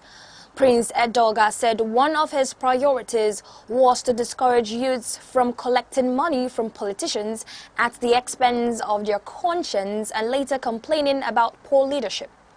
He said the organization would establish a comprehensive database of youths in the state through massive registration, noting that this would make it easier to identify, reach and mobilize young people for programs and opportunities. Prince Edoga said the organization planned to visit the 3 senatorial districts of Enugu State to identify the needs of youths and engage resource persons to address the challenges identified. He said the program would also focus on mental development, education and skills, urging youths to embrace education and reject the perception that education was no longer valuable. Prince Edoga said the organization would seek partnerships with foreign non-governmental organizations to support youth development, stressing that a reliable database would be essential to attracting such interventions. He added that he was personally prepared to support some youth within his capacity. The legal advisor of the Nigeria Youth Congress, Comrade Stanley Chukwuma, said some youths lacked respect as a result of the upbringing and values instilled by their parents. Comrade Chukwuma said the NYC was positioned to help youths regain discipline, confidence, and a sense of responsibility.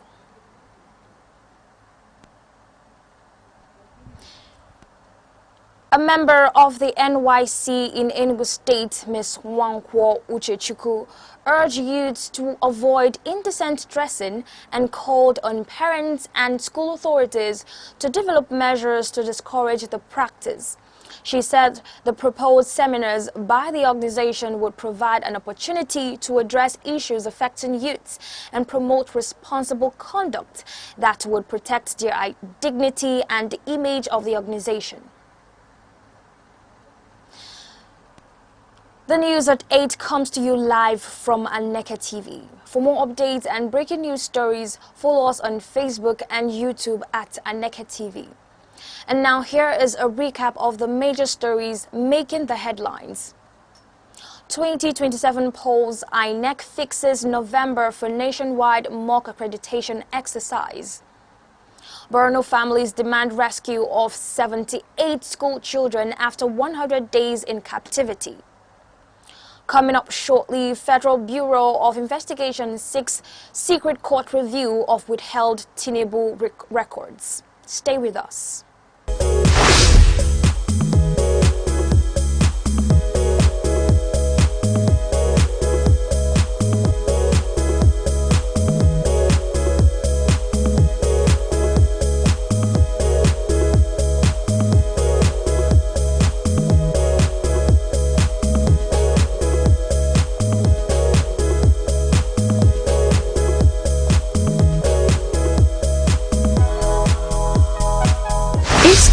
Voices, where the heartbeat of Southeast speaks. Its people, its power, its future.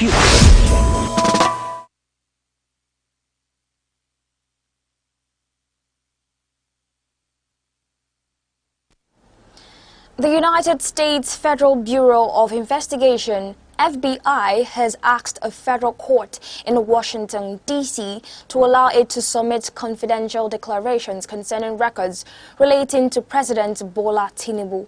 The request was contained in a motion filed in a Freedom of Information Act case before the United States District Court for the District of Columbia. The FBI said the withheld records relate to requests for information concerning Tinubu from the early 1990s, including a request for his FBI file and other investigative records. The agency argued that public disclosure of some of the material could reveal law enforcement techniques or reasonably be expected to endanger the life or physical safety of an individual. President of 19 oil-producing communities in Ileja local government area of Ondo State have protested alleged encroachment on their ancestral lands by neighboring communities in Delta State. The protesters took to the streets on Friday, displaying placards and demanding intervention by the Ondo State government. The communities under the Uwo Kingdom called for measures to prevent the dispute from escalating into an interstate crisis. They also urged the authorities to address boundary concerns and protect the interests of affected communities along the Ondo Delta border.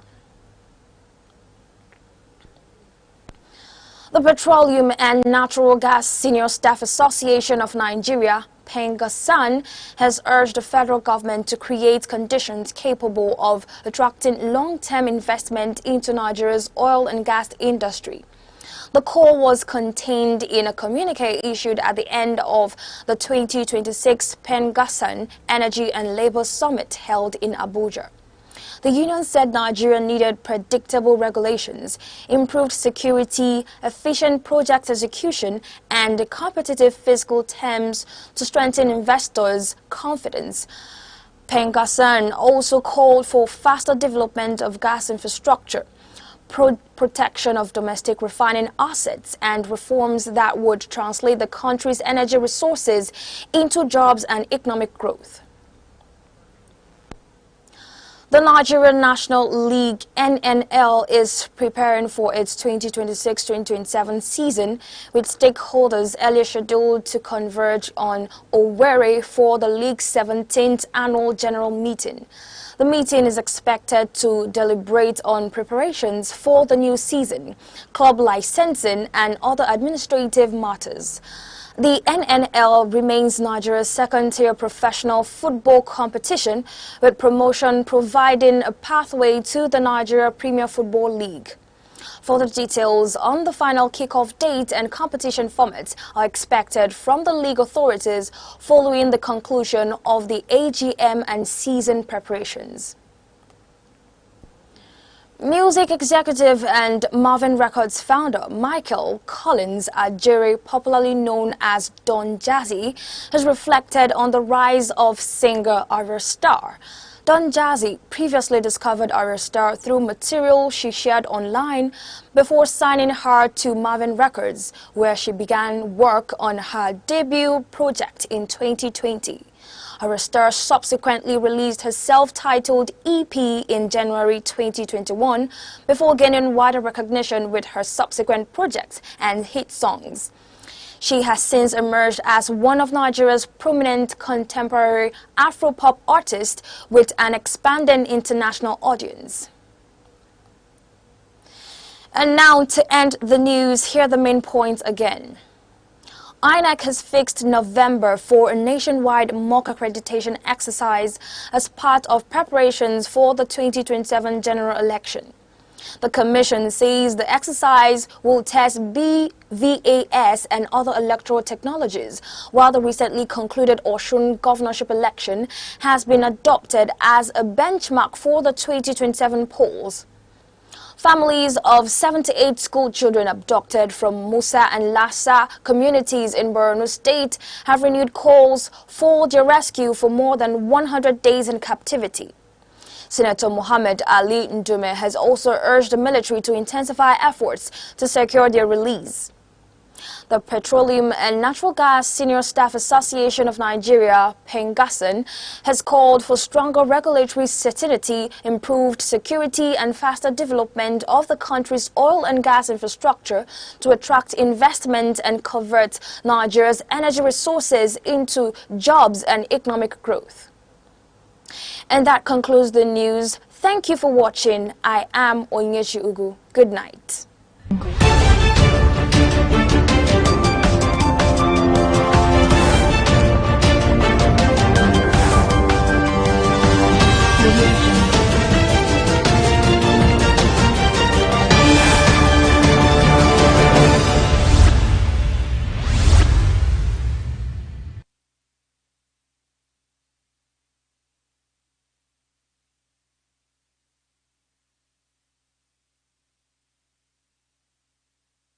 The eagle stands as a majestic symbol of strength, clarity, and vision. Its ability to soar above storms signifies resilience, while its shaped sight represents focus. This is why many nations, including Nigeria, use the eagle as an emblem of nation pride. Eagles do not fear challenges, they embrace them. They fly higher when the winds become strong, rising above obstacles rather than avoiding them. This teaches us that problems are not barriers, but stepping stones for those who dare. To live like an eagle is to stay focused, courageous, and disciplined. It is to see opportunities where others see only difficulties. The sky is not your limit, it is your launch pad.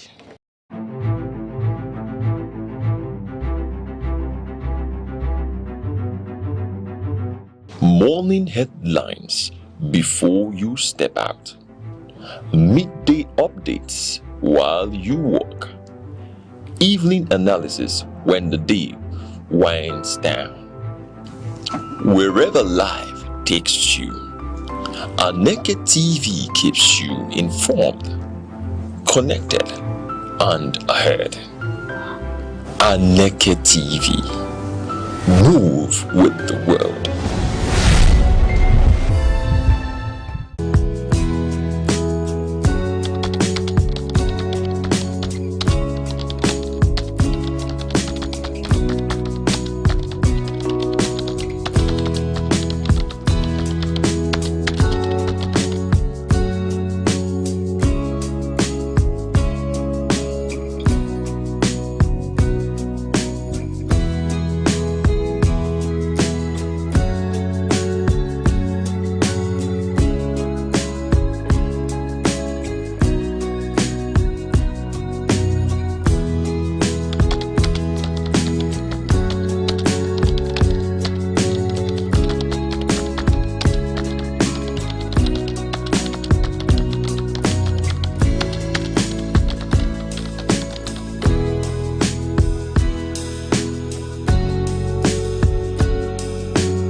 Every day, the world produces noise, but only a few moments produce meaning. Information is everywhere. Understanding is rare. Because facts alone do not enlighten, context does, analysis does, perspective does. Welcome to Aneke TV, where news is not merely reported, it is examined. Where conversations are not merely held, they are elevated. Where stories are not merely told, they are understood.